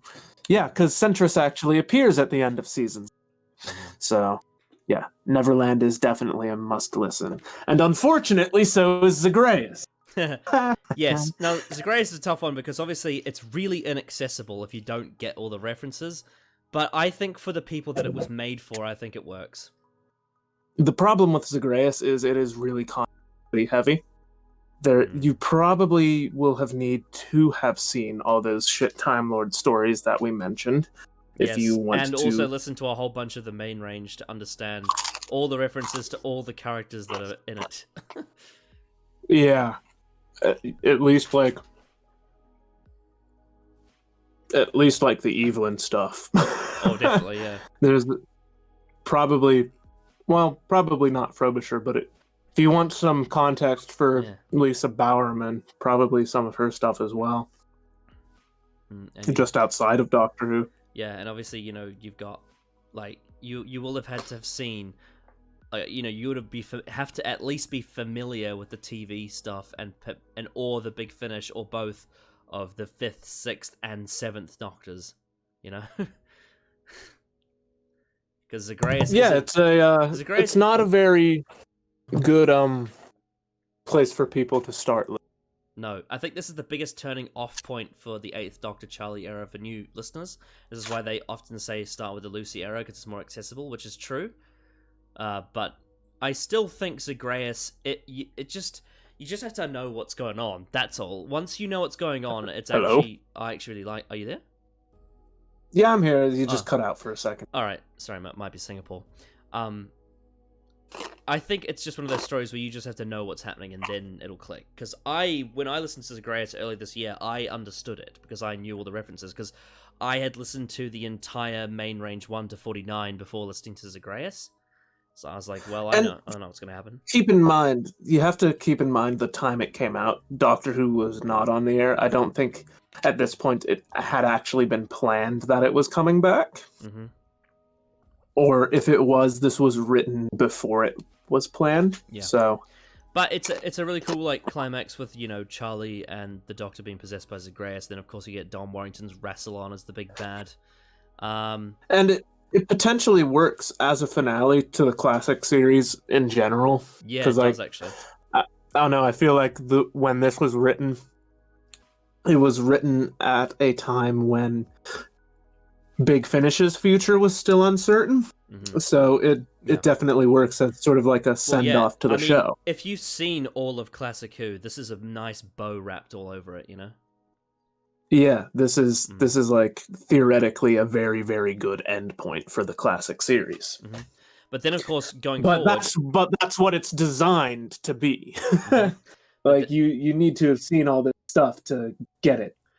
But then, of course, with that, it also sets up, going forward, the Divergent Universe arc, which is when we transition from Zagreus into Scherzo, which is my favorite 8th Doctor Big Finish, and my favorite Big Finish overall, and one of my favorite Doctor Who's of all time. It's utterly, utterly divine and perfect and heart-tearing, and I love it.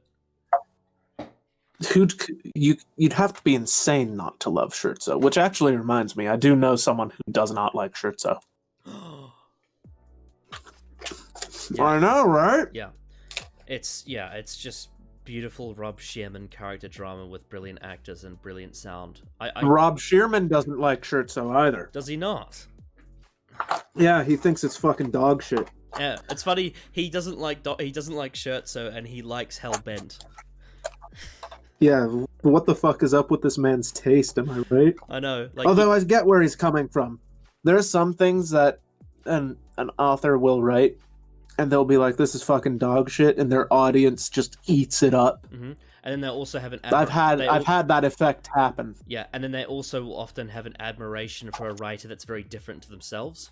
That also happens too, because I know that like having seen interviews, I know that Russell T Davies absolutely loves Stephen Moffat's writing, and vice versa.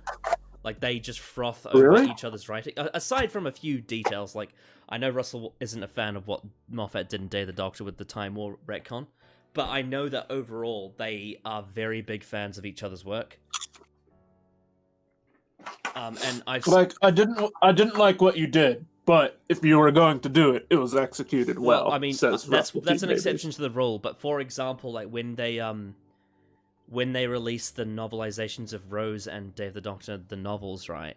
They were going on the interview about how like Moffat was like, "Oh, I wrote this, messy bit of rubbish, and then I read Russell's book and thought, oh, that's how you're supposed to do it."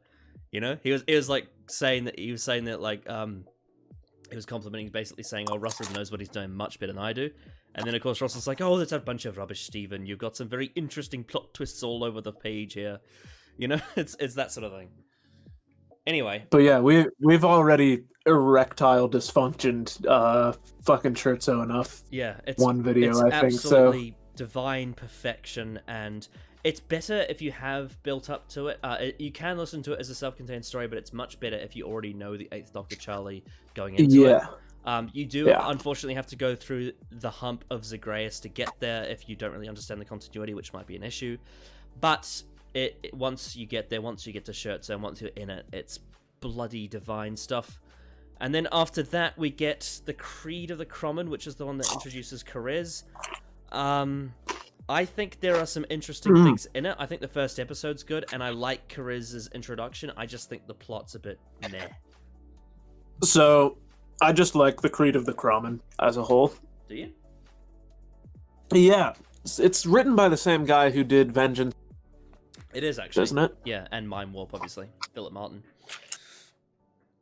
Philip Martin has a style that I just love to pieces, and it's present in the Creed of the Crommen, too.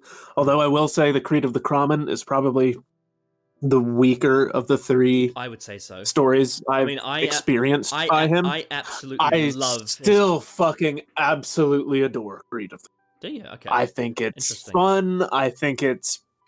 I really like it as an introduction to Karez, actually. I will agree with that. And I don't know. Overall, I just have a ton of fun with each re-listen. Mm-hmm. I do love it. I do love the first episode. The first episode is just beautiful escapist, like, fantasy, It's got such a it also introduces Croker, who's like one of the most fucking enjoyable villains in that entire arc. I love Croker. He's one of the best parts of the Divergent arc. He's so good. Yeah. You'd have, again, these are things you'd have to be insane to not like. Yeah. So, the Creed of the Crommen, on one hand, is a brilliant, introduction for Karez and Croker. And I do like Philip Martin. I love Vengeance on Varys and Mind Warp. I just think this one, I don't know what it was. Maybe I need to listen to it again, but I just feel like the plot... It didn't... I think the biggest problem... It goes back to what I was saying before, but it doesn't feel like it belongs in the Divergent universe. If you know what I mean? It feels like that's probably the biggest issue with it. You could do this story anywhere. Yeah. Although, that being said... Sorry. That being said, it does have some pretty interesting stuff with the no time travel concept that doesn't quite work, I think, but it does touch upon that. Mm-hmm. Yeah, and I really like that. Yes, I'm conflicted on Creed of the Crommen, but there are some really good parts of it. And then you get the story that me and Dylan absolutely frothed over on his channel, The Natural History of Fear. Natural History of Fear is great. Oh, it's so good. And if you hold that opinion, you should be executed. It is just... Oh my god. It is unbelievable. I mean, it's almost completely disconnected from the entire arc, but it's worth it. It's such a brilliant story. It's so weird and fucked up, dude. I can't help but love it. I love weird, fucked up Doctor Who stories. But it's also like... Natural History of Fear is definitely one of those. Like, if you... Because I think, in my mind, I've sort of thought about this recently. It's like, if Scherzo's a high EQ story, Natural History of Fear is a high IQ story, you know? Like, it doesn't have, like... Yeah. It doesn't have, like... Yeah. Like, Scherzo, like, tears your heart out with the character drama. With Natural History of Fear, it's just so high. It's one of the most high-concept Doctor Who stories there's ever been. It's incredible. It's also really depressing, which is amazing. Yeah. And, it plays off... It's the whole philosophy of like objective law and, you know, a society functioning off like really black and white totalitarian rules. Go watch me and Dylan's review of it on his channel. It's just a masterpiece of a story. I absolutely love it. Absolutely. So I'll tell you what. Impeccable. I'll tell you what. I don't think it's any secret to any cross audience that Connor and I's viewpoints on this type of thing. Not Connor. Callum and I have different viewpoints on subjectivity and objectivity. And I think at one point I was like, Callum makes me want to write a Doctor Who story about how objective law is shit. And lo and behold, Natural History of Fear already exists. Yes. I also love the way that it kind of uses a parallel that's seen on the cover of my favorite music album, that being Dark Side of the Moon by Pink Floyd. The whole thing of the white line traveling through the prism to become a rainbow, and that is the process of this objective mindset seeing new ideas. And that's something that happens in the story as well, and I just love it. It's so good, so brilliant. I don't want to spoil it, but Jesus, it's a masterpiece of a story. And then after that, we get the Twilight Kingdom, which is almost the absolute opposite of that, where it's just very it's just generic. sort of bog standard bullshit Doctor Who. Yeah, I'll tell you what. The Twilight Kingdom is so fucking boring the first time I listened to it. It was like I didn't even listen to it. Yeah, I'd say it's definitely the weakest of the Divergent arc. Like, I remember, I've only listened to the Twilight Kingdom twice, okay? I listened to it when I had it on CD. I don't have it on CD anymore. Actually, I have a funny story about that. So I ordered Scherzo and Creed of the Kramen on CD. Or was it Scherzo and... No, it was Scherzo and Creed of the Kramen. I got Twilight Kingdom instead. Oh. And because I don't like making a fuss and making a Karen out of myself, and because it would have cost way too much money, I did not badger Big Finish for a replacement copy of... It's not, like... It's not bad. It's just fine. It's really generic. I think it's also just too long. Like, it's way too long. It should be... Well, I like the fourth episode. The fourth episode is actually pretty fucking cool. Yeah, it wraps up fine. The story, the narrative is fine. It's just, why the hell is it in the Divergent universe? It's not that creative. Well, I think the long thing is also an issue for me, because it is way too long, and that's why I'm so bored by it most of the time. Yeah. I just can't get into it. The thing is that a lot of other Divergent arc stories are quite long, but they often are so that they can flesh out their really interesting ideas, whereas this one didn't need to be that long. Yeah, this one needed to be 2 parts at most. Yeah. But then thankfully we get to the second series of Divergent Universe, which I personally am really a big fan of. I think it's quite very consistent. Yeah, it's a great sort of mini season. I mean, Scherzo and Natural History of Fear are the best stories in that run for me, but the second series is the one that's the most consistent narratively. It starts with Faith and just Stealer. Consistent quality. Mm-hmm. Faith Stealer. Faith Stealer is obviously it's all about like a place with all different religions, and I think it's one of the best stories for Kariz. I think he gets a really interesting thing to do here. But yeah, Faith Stealer, I think is a really good story. It's Yeah, here's the interesting thing about Faith Stealer. Faith Stealer is a story I know I like. Every time I listen to it, I know I enjoy it. After the fact, I can never remember a damn thing about it. Yeah, I just think it's a really interesting concept, though, the fact that it's all these different religions in one camp, and then inevitably it'll falls to shit when, you know, corruption happens. But yeah, it's just a really interesting take on that. And it works for the Divergent arc, actually, because it's something that you couldn't really feasibly do outside of it. I mean, you could, but the Divergent arc kind of helps in that matter, I think, to sort of set it up, if you know what I mean. Yeah. Yeah. And then after that, you get, like Shirts on Natural History of Fear, you get one of my absolute favorite Eighth Doctor stories, and that's The Last. Now, the thing about The Last is, like, in theory, it has all the same problems that Creed of the Kramen and Twilight Kingdom have, in the sense that you could do this anywhere in the Doctor Who universe, but the story somehow makes up for it by being just so utterly fucking bleak and brutal that you don't really care. Oh yeah, it's one of the darkest Doctor Who stories of all time. It's the only downer is because of how fucking thick it goes. The ending has to be happy. Yes, but I think I discussed this with Dylan and Zach in the reset button video on this calendar. The thing with The Last is that I think it still works because of the fact that it's set up like a cycle. So this thing that we experience is happening again and again and again and again. So it's like this vicious cycle.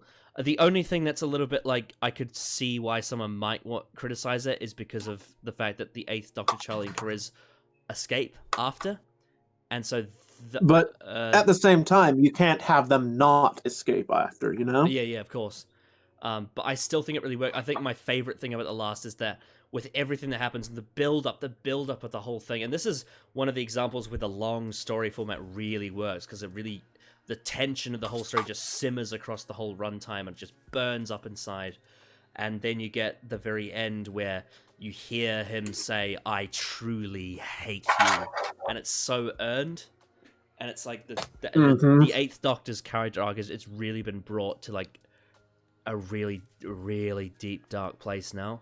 Oh yeah, that's something I should mention. At this point in the Eighth Doctor's timeline, he's the most fucking angry I've ever seen him consistently throughout, just because he's had the ability to sense time taken away from him. Yes. But yeah, The Last is incredible. I absolutely love it. And then you get another great story after that, which is, in a very different way, is K. Droyer, which is more like sort of Alice in Wonderland fantasy sort of thing. It's more of an adventure, and it's obviously got the Croaker as one of the main parts of it, and it's really cool. I think it's a really cool story. It's a really fun adventure. I do too. It's pretty fun, yeah. Yeah, it's almost written like a video game, actually. K. Droyer. I'd say K. Droyer is a much-needed bit of calm before the storm. That is the Next Life. Yeah. Because the Next Life, I'll be honest with you, the Next Life is so, like, just fucking plot-heavy as far as, like, the Divergent universe goes. And a bunch of stuff you're supposed to have to recall from Zagreus, which was, like, what, 7 stories ago now? Yeah. That I didn't like the Next Life the first time I listened to it. But the last couple stories have been a little more on the dark, brutal side. So K. Droyer is very much a nice breather from all that. Yeah, it's also really refreshing after all this time to finally have the TARDIS back in the story again. That as well. But yeah, I thought K. Droyer is a lot of fun, a really fun adventure story. It's a transitional story, but in itself it has its own concepts and like really interesting things going on. It's really creative.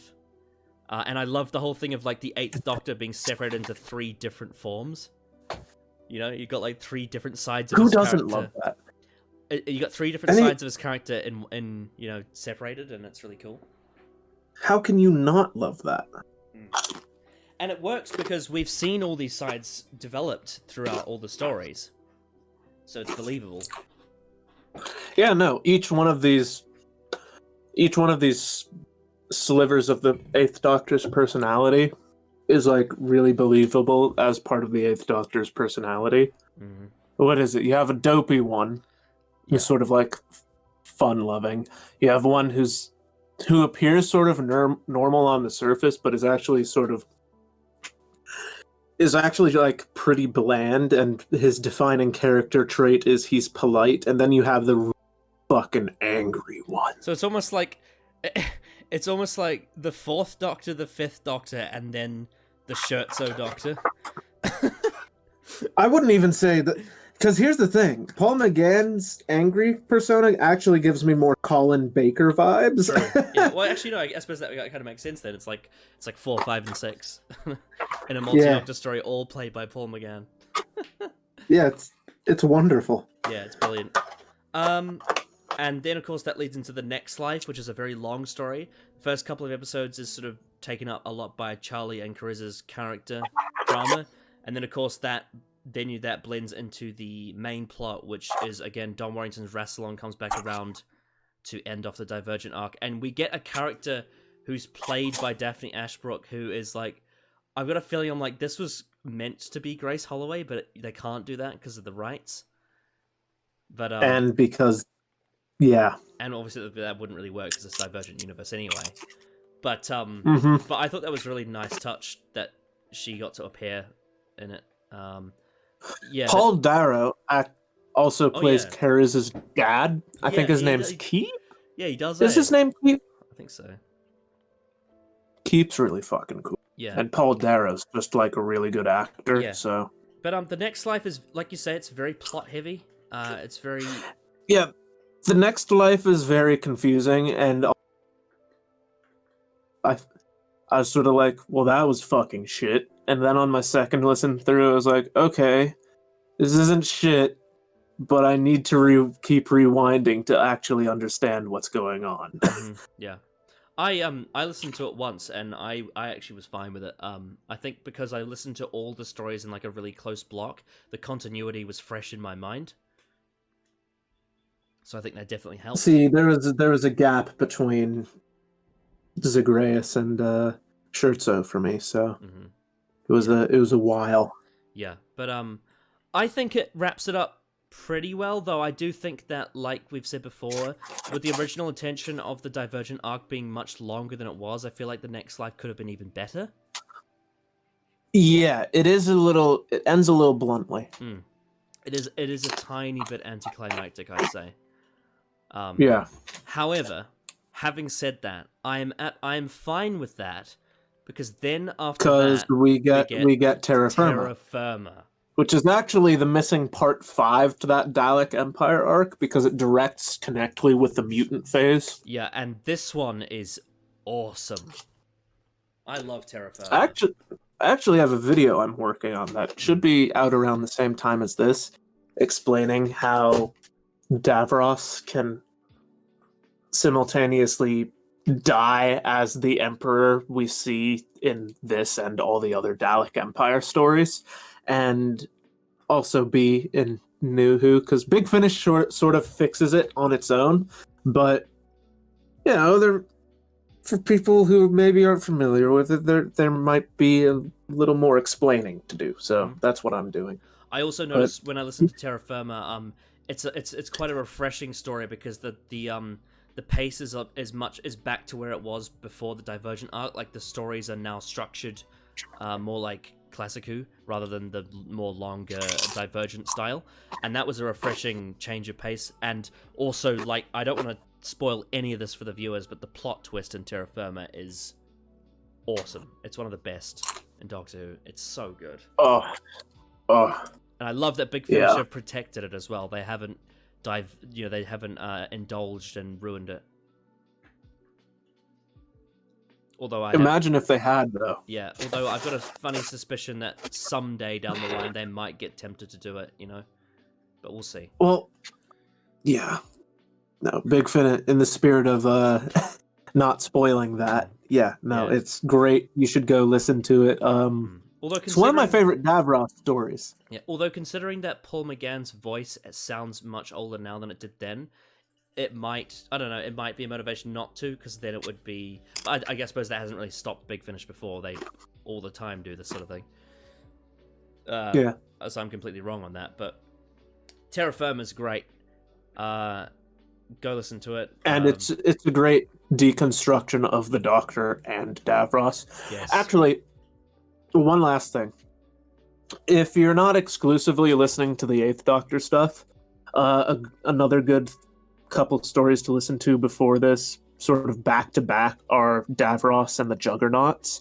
If you listen to those all three of those stories back-to-back, there's a really, really, really nice through line of, I think in every story, the Doctor compares Davros to a Dalek, and throughout each of those stories, he becomes closer and closer to one. And, yeah, it just sort of works as a nice little trilogy. Yeah, I like how the because we have like the narrative arcs for each Doctor's main range audios, but then I also like how villains that recur across the audios also have their own narrative as well, and it kind of crosses over different Doctors. It's really interesting how they work that all together. Yeah, no, I'd say listen to The Next Life, and then if you're tired of the Eighth Doctor, go listen to the other two Davros audios, then listen to Terra Firma. Oh yeah, it's a brilliant story. And also Charlie's side story in Terra Firma is fantastic as well. I really like that part of it too. Yeah, it's pretty fucking cool. Yeah. Now, unfortunately, all of this brilliant momentum is then kind of killed with Scaredy Cat. Yeah, and after Scaredy Cat, it's never quite the same. I think I would probably say Scaredy Cat is probably my least favorite of the Charley era, to be honest. I wouldn't say that, because I don't hate it as much as, like, I don't hate it, but I do. I hate Invaders from Mars. I know I you do. really fucking despise that I one. know you do. The thing is that I really don't like Sword of Orion either. Yeah. They offend me more than Scaredy Cat, well, the which is thing a is, weird opinion to have. Like I've said, with stories like Sword of Orion, Minuet in Hell, Invaders from Mars, Time of the Daleks, and Twilight Kingdom, they're just like, they're stories that I don't particularly like, but I consider them to sort of just be mediocre or just like a little bit okay. Whereas a Scaredy Cat, it's the only one that I actually kind of dislike it. Like, I really felt like it was just a sort of waste, and it's a real mess. I feel like everyone's issue with Scaredy Cat is like the exact same issue I have with the Twilight Kingdom, which for some reason nobody else has, where they find Scaredy Cat practically unlistenable because the plot is incoherent, whereas yeah, I also don't like the way that the villain sounds. Like, the whole audio of it is just, it's kind of grating. Really? Yeah, it's not terrible. It's not as bad as the Sandman, but it's still kind of a bit annoying. And also, I kind of like the villain in this one. Really? Okay. And then also, it's just way too short. It's like a really short story, but with too many ideas. It is really short.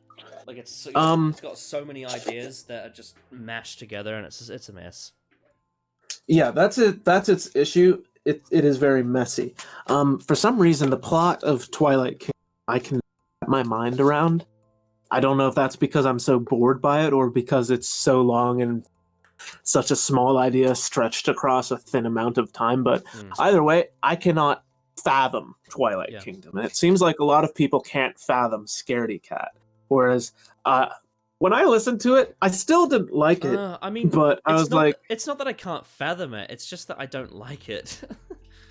See, I've had people tell me they don't even know what the fuck is going on in Scaredy Cat when they listen to it, and like, I can see how that would be an issue, but somehow my dumb brain mind actually understood it. Still don't like it. It's still really messy and fucking not compelling whatsoever.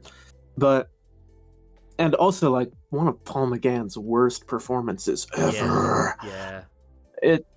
It's not good, but I don't hate it as much as most people. Yeah, I do definitely think people could skip this one though. Yeah, you could. Thankfully, things get back on track though with Other Lives, which is it's kind of a pure historical in a way. I thought this was a really good story. I really like Other Lives, with all three of the TARDIS The Doctor, team. when I listened to it recently, the Doctor's sort of absent for a ton of it. It's a very Charley centric story, I think. Yeah. But I think it's really good. I really like the whole thing of them having to play other people. And yeah, like I think Charlie's storyline in it is, I mean, it's quite, I would say it's more so like an entertaining story than like a brilliant story, if that makes sense. But I still think it's really good. It's a really good story. It's got some really interesting moments, and yeah, I think, you know, because with the Divergent arc, it was very intense for a lot of it, and then also Terra Firma is quite a big story. But it's just nice to sort of get back to some of that good old classic, you know, sort of story vibes again, and sort of standalone and not really end of the bullshit. And also, like the Eighth Doctor Charley era is very heavy on sci-fi concepts, whereas this one's a pure historical, so it's something a bit different. So I thought that was quite refreshing. So yeah, I really like this one. It is a refresher. I'll tell you what. Have you listened to this again? No, I've only heard it once. I found on re-listen it's not as good as the first time around, because I remember the first time I fucking loved it. And then the second time I was like, okay. That's just a problem I have with historicals in general. Like, they really strike me the first time around, and then the second time I'm like, alright. So I've never listened to the Peterloo Massacre again, because although I love the Peterloo Massacre, and it's fucking brutal, I fear that listening to it again will give me a new viewpoint on it, and I don't want that. You know what's interesting? I had the opposite with Marco Polo. I watched it the first time and thought it was alright, and then the second time I absolutely bloody loved it. So, interesting. See, the same issue I have with Other Lives, same issue I have with Marco Polo. Upon rewatch of that, I didn't like it as much. It's fucking weird. Interesting. And then after that, we have Time Works. Fascinating how it's a story that revolves around like Clockwork, which came out the same year as Girl in the Fireplace, yet they are so different. I think it's Clockwork droids specifically. There are clockwork robots in this shit. Is it a coincidence? Like, I must be a coincidence, right? Unless I'm missing something. It's got to be a coincidence. There's no way in hell they could have. Yeah. Yeah. But putting that aside, I think Time Works is a really interesting concept, and it's kind of like, you know, it is your classic sort of timey-wimey sort of story where the companions and the Doctor are in different time zones. Then, of course, the companions are seeing the Doctor's whereabouts within a different time zone. And then, of course, it revolves around the whole thing of the whole town functioning on clockwork, which, again, like you can see how this was originally meant to be in the Divergent universe. And again, like something like this would definitely fit it much more than something like the Twilight Kingdom. Yeah, it's an odd story. I remember the first time I listened to it, I liked it. I think it was actually a Thanksgiving I listened to it, so that's weird. But I listened to it, and I was very taken aback by it, just because I wasn't expecting it to be as weird as it was. Yeah. And I was pleasantly surprised, I guess, but it just gave me a bit of whiplash. I didn't get it on the first few listens, so right after, like the next day, I listened to it again. Because I needed to listen to it again. I need to really concentrate on it because there's quite a lot going on in Time Works. And then after that comes Something Inside, which I think is an interesting one. I feel like you should talk about this because I know you said you really like this one, right? I really like Something Inside. I don't know why I really like Something Inside, because in theory, I shouldn't like Something Inside. Because I really don't like big derivative Doctor Who stories, and Trevor Baxendale's Doctor Who stories. At least ones like Something Inside, the lesser ones end up being really derivative of others' works. Yeah, isn't this some derivative of something called like Cube or something? Mm-hmm. And it might be the fact that I've never seen Cube. But I adored this one. I loved it. Most people don't. Most people are like, oh, it's another Eighth Doctor amnesia story. And most of the time I'm like, yeah, fuck the Eighth Doctor amnesia stories, but I really liked it this time around.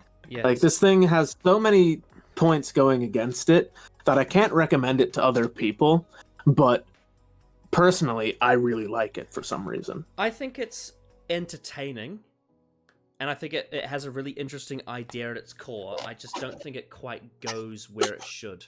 I think there should be more to it than what there is. I get that. But it is fun. It's a fun story to listen to. I feel like I would have expected something a bit more complex from this era. In terms of the way that the plot developed, that's the main issue I have with it. Is that I was just like, okay, this is cool, but like, where's the next bit, It kind of gets. Yeah, it kind of gets. I can see that. It kind of gets stuck in third gear after the initial idea, and then never really progresses from there. But it's still fun. It's still a fun, interesting story. Nice claustrophobia and all that. I do remember being creeped out by it, because maybe it's because I'm so fucking tall and also a little on the pudgy side. Oh yeah. But fucking tight spaces, like, just really give me creepy crawlies. Although I will say though, I don't know if this is a hot take or not, but I definitely think that this doesn't fall apart in the same way that something like Embrace the Darkness does, because at the very least it still holds on until the end, whereas Embrace the Darkness loses it, if that makes sense. Yeah. I don't know. I enjoyed this one throughout. Then after that comes Memory Lane, which is okay.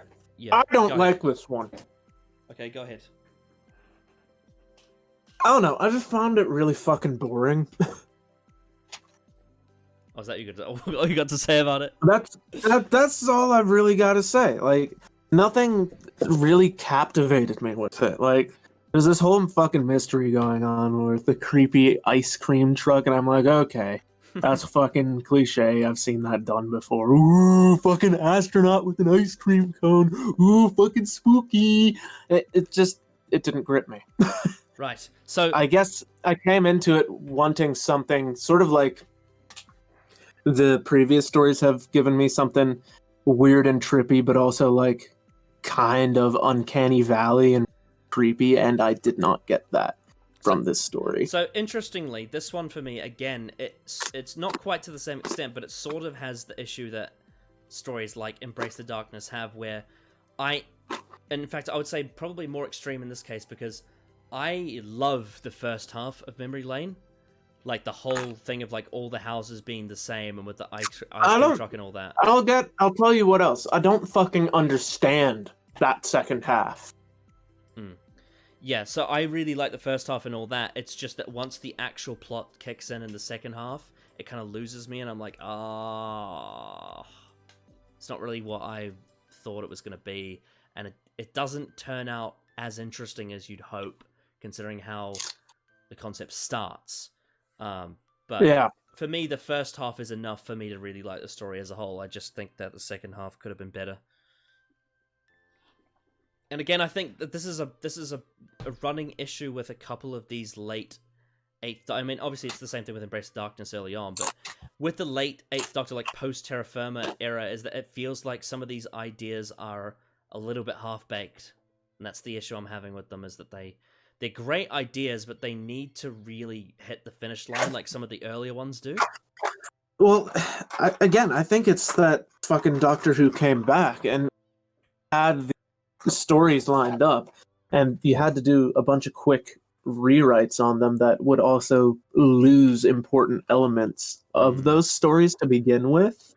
Yeah. And so just some of the story is legitimately lost in translation. Yeah, of And it's just like it's frustrating because like I still really like the stories anyway because of how brilliant the concepts are. I just wish that they could go all the way with them.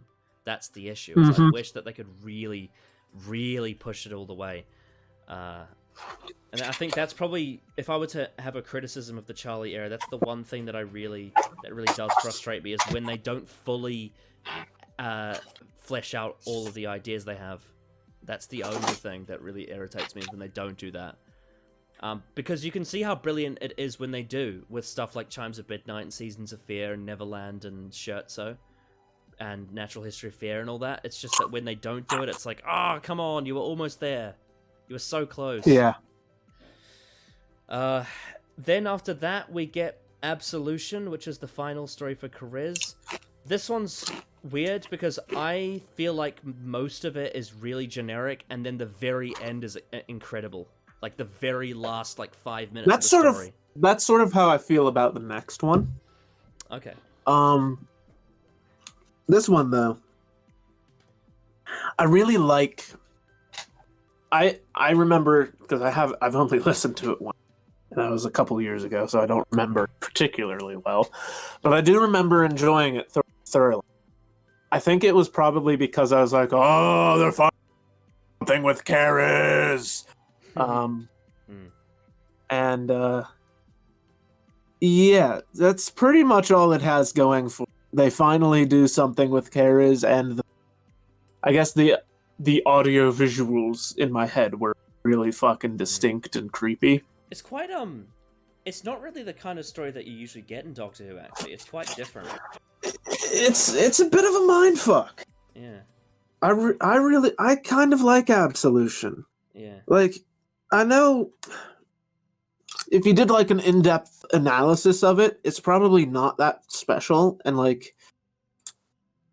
actually pretty fucking bland now that I think about it. But just some of the batshit crazy, little ideas it has. I don't know. It makes the story for me. I like it. Yeah, it's definitely got a very sort of satanic thing going on with it, which is interesting. I just think that it's just the plot is just a bit too generic for me. But what really saves the whole thing is the last 5-10 minutes of it. I absolutely love what happens at the end of that. I won't spoil it, but then with Kariz's exit, and then the way that Charley especially reacts to it is ooh, I love that. So good. I mean, the most you can say by having to talk about the next story after this is what happens is what causes Charley to be like, I'm fucking done. Yeah. I think that Absolution as an individual standalone story isn't anything special, but it's great for the overall arc of the 8th Doctor Charley era. Yeah, Yeah. I think I mentioned it way earlier in the video, but that breaking point that comes about in this story, and this is the one where Charley's like, fuck it, we're through. Yeah. And then, of course, the final story of that run is The Girl Who Never Was. Interestingly, you said that you don't like the story, but you like the ending, right? Yeah, so sort of like a mirror to you with Absolution.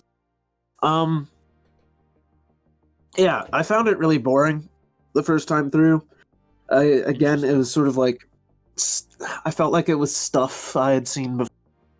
Sort of like a weird. One thing I will say is it doesn't feel very 8th Doctor. It feels like a classic Who story.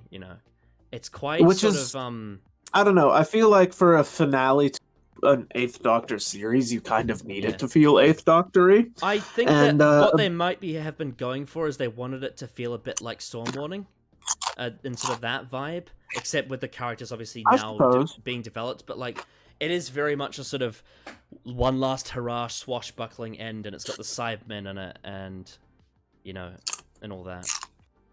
I don't know.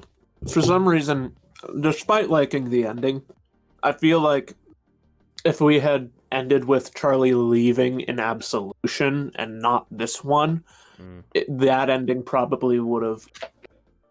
I feel like this one is sort of outstaying its welcome, I think. I suppose I see what you mean. And like I said, it's just sort of we have that same issue again.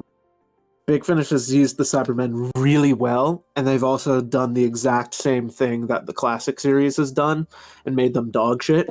And this is one of the stories where the Cybermen aren't good. And I do think they're better than Sword of Orion, though. They are better than Sword of Orion. Oh, this story is miles better than... Yeah. Actively hate the girl who never won.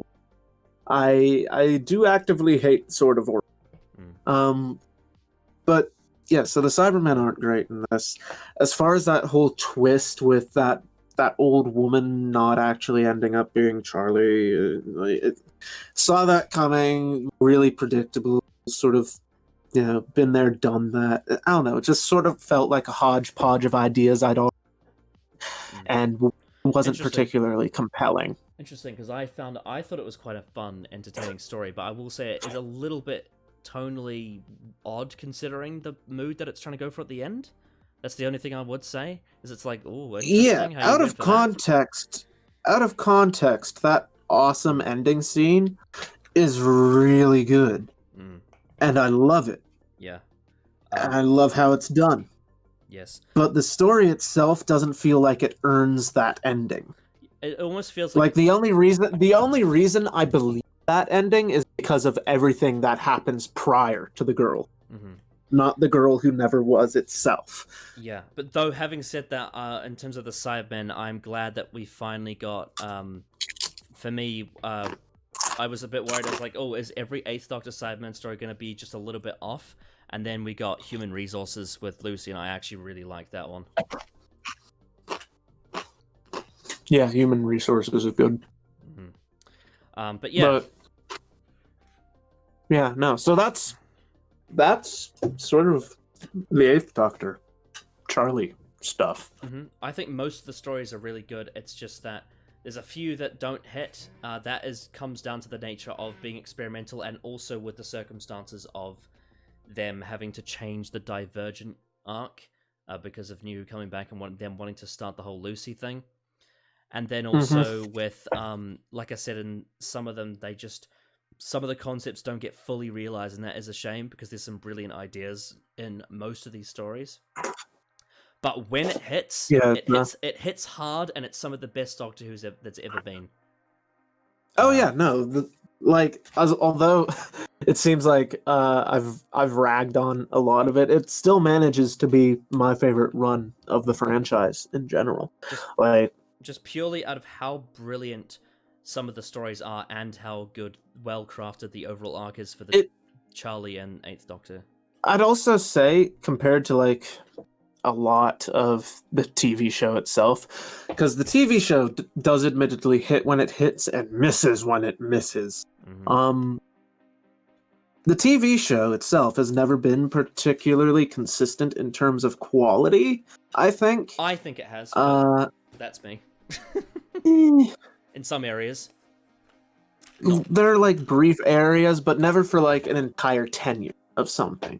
For me, the John Pertwee era and the Russell T Davies era are the most consistent the show's ever been.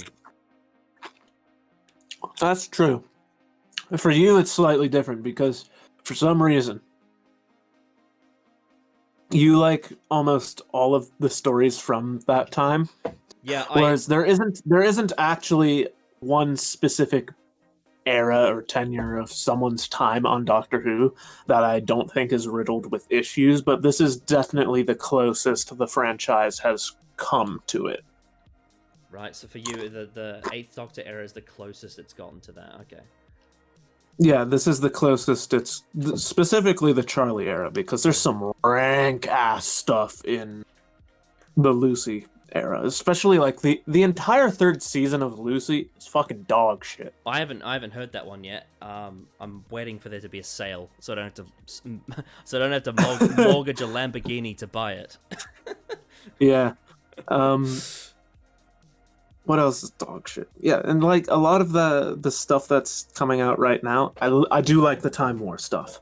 I hate to be that edgy contrary, kind of fucking hates modern Doctor Who stuff, but most of the 8th Doctor stuff coming right now, where he's not only is it compounded by I don't like this characterization of the Eighth Doctor, it's also got like Livchenko, who I fucking despise as a companion.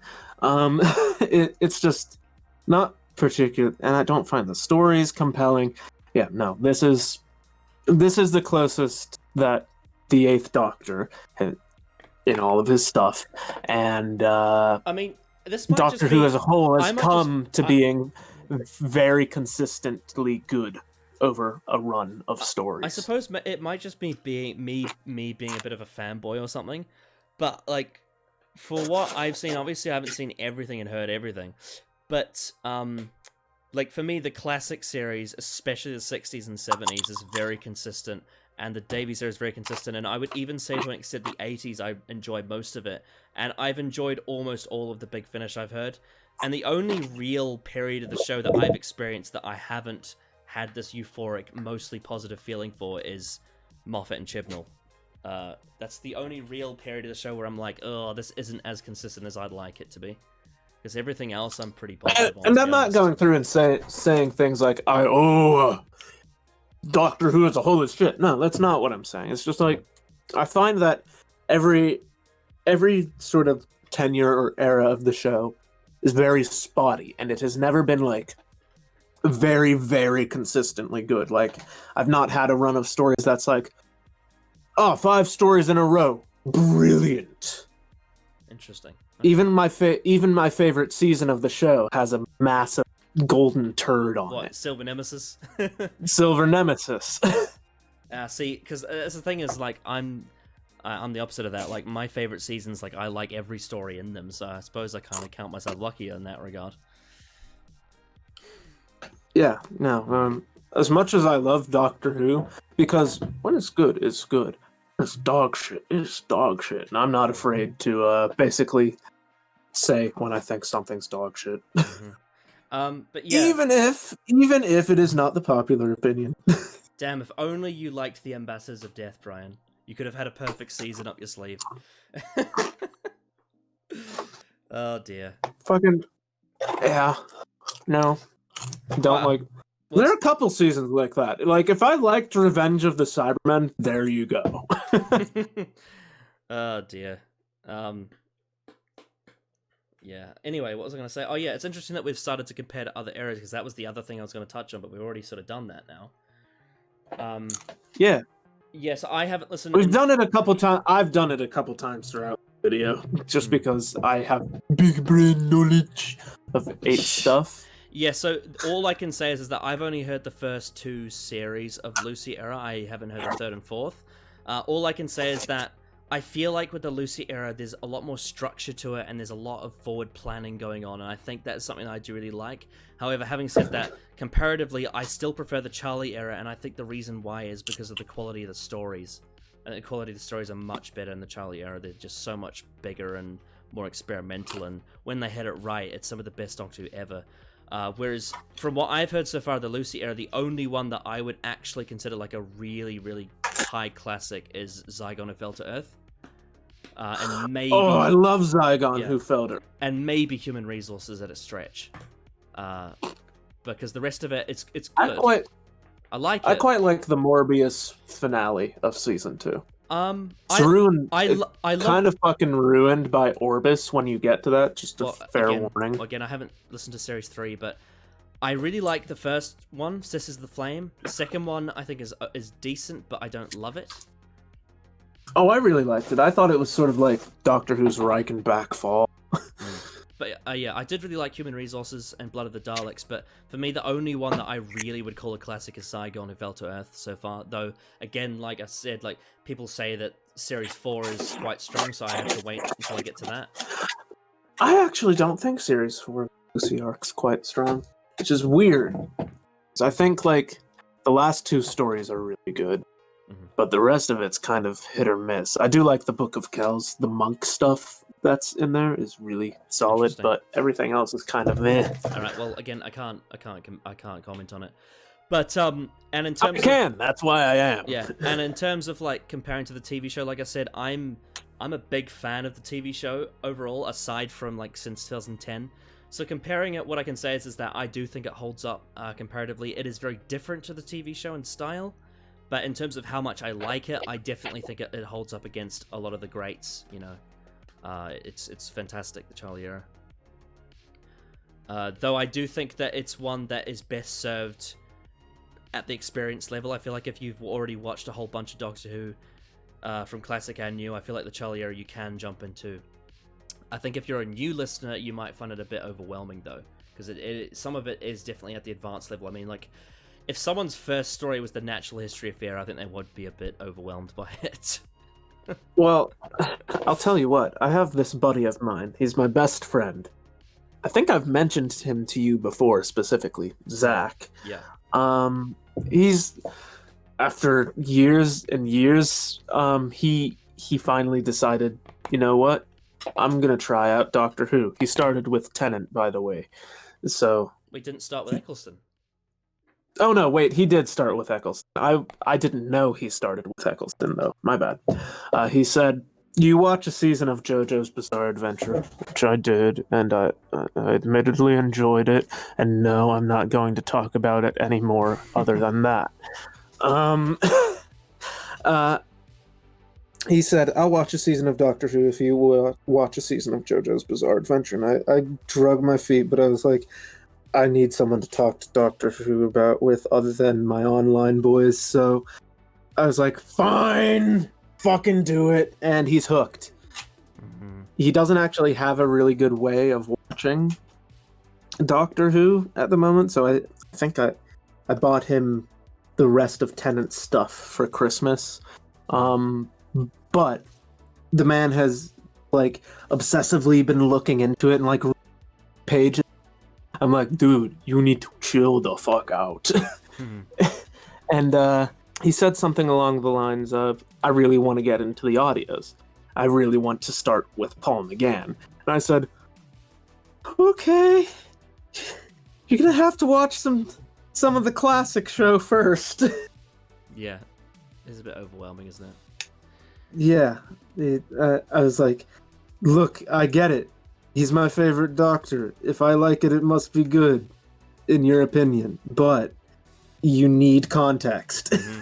Yeah, I always say, especially like, for yeah, but what? Especially for Zagreus. Yeah, but I definitely approve of starting him with the Davies era though, because it's a very good jumping on point for it is very good not for everyone, but I think it is a very good jumping on point. And I know a lot of people say, why don't you start with Series 5 because of like the whole tone of it. And one of my biggest disagreements with that is because of how it handles the Daleks. It's like, if you're gonna introduce a new person to the show's most iconic villains, do not do it in Victory of the Daleks. I think Dalek is a much better way to do that than Victory of the Daleks. Because it actually shows what they're like at their peak rather than and then you also have valley. Stephen Moffat's disinterest in the Time Warp overall, which doesn't give the series a nice through line. Yeah, and I understand that, like, if the genre of the fairy tale thing is more fitting for that person, then yeah, I can get why you'd start there. But I just personally, like, always start people off with Series 1 of New Who. That just makes more sense to me. And people are like, oh, but what about the burping bin and the farting aliens? And I'm like, come on, they'll get over that. It's only like, one of Zach's favorite shows is JoJo's Bizarre Adventure. That's why he had me watch it in sort of like I'll watch Doctor Who, you watch JoJo's Bizarre Adventure thing. So he likes that sort of grandiose, sort of overarching storyline with the recurring villains that maybe have a bit of tragic backstory to them. Yep. So starting him out with Davies was a smart choice. Of course, yeah, because it's all very narratively linked, and like you said, there's lots of recurring characters, but then it's also mixed in with individual stories with their own concepts. It's just bloody brilliant in my opinion, and that's why people should start with it. Anyway, he was initially like, I'll start with Series 5, and I said no. You were right. Anyway, anything else we want to say about the 8th Doctor and Charley era that we haven't before we end?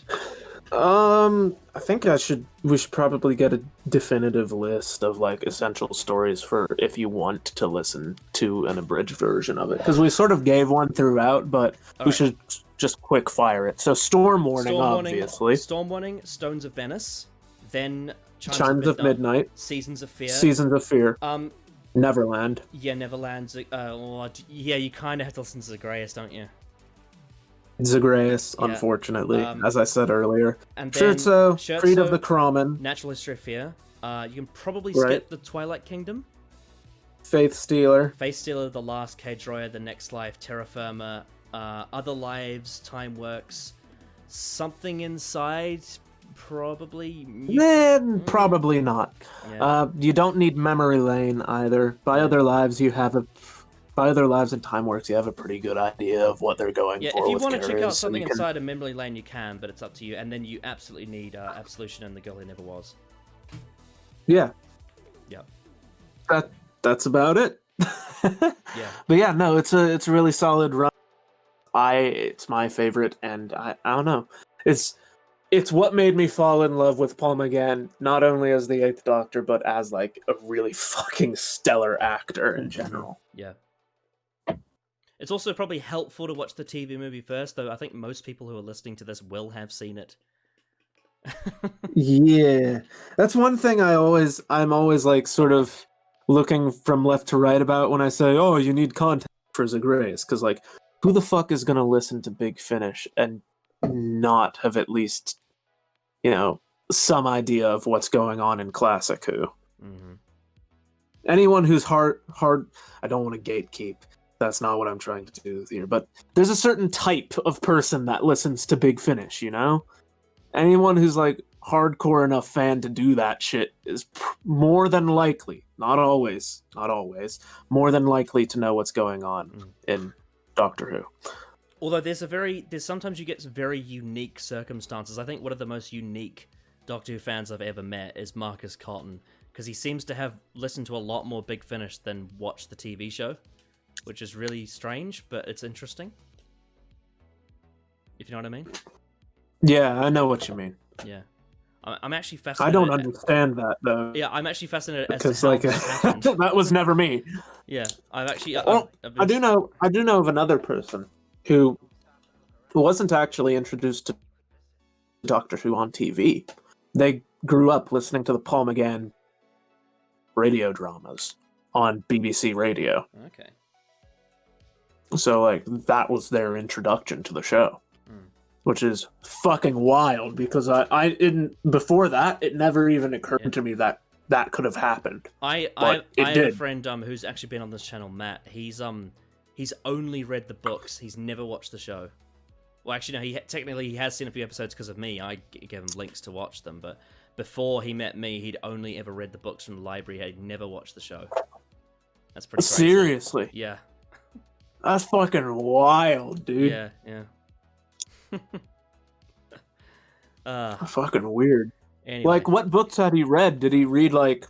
Oh, they were like the New Who Targets books. or the New Who Virgins stuff. and BBC shit? No, it was all like Tennant and Smith books, like New Who stuff. Yeah. Okay. Yeah. That's fucking crazy, though. Weird, man. Really weird. Anyway, that was it for day 18. That was a great video, I reckon. Anything else? You've got some editing to do, I think. Anything else you want to say before we wrap it up? Paul McGann's great, and if you disagree, there's something wrong with you. He's fantastic. Alright, we'll see you all tomorrow for day 19.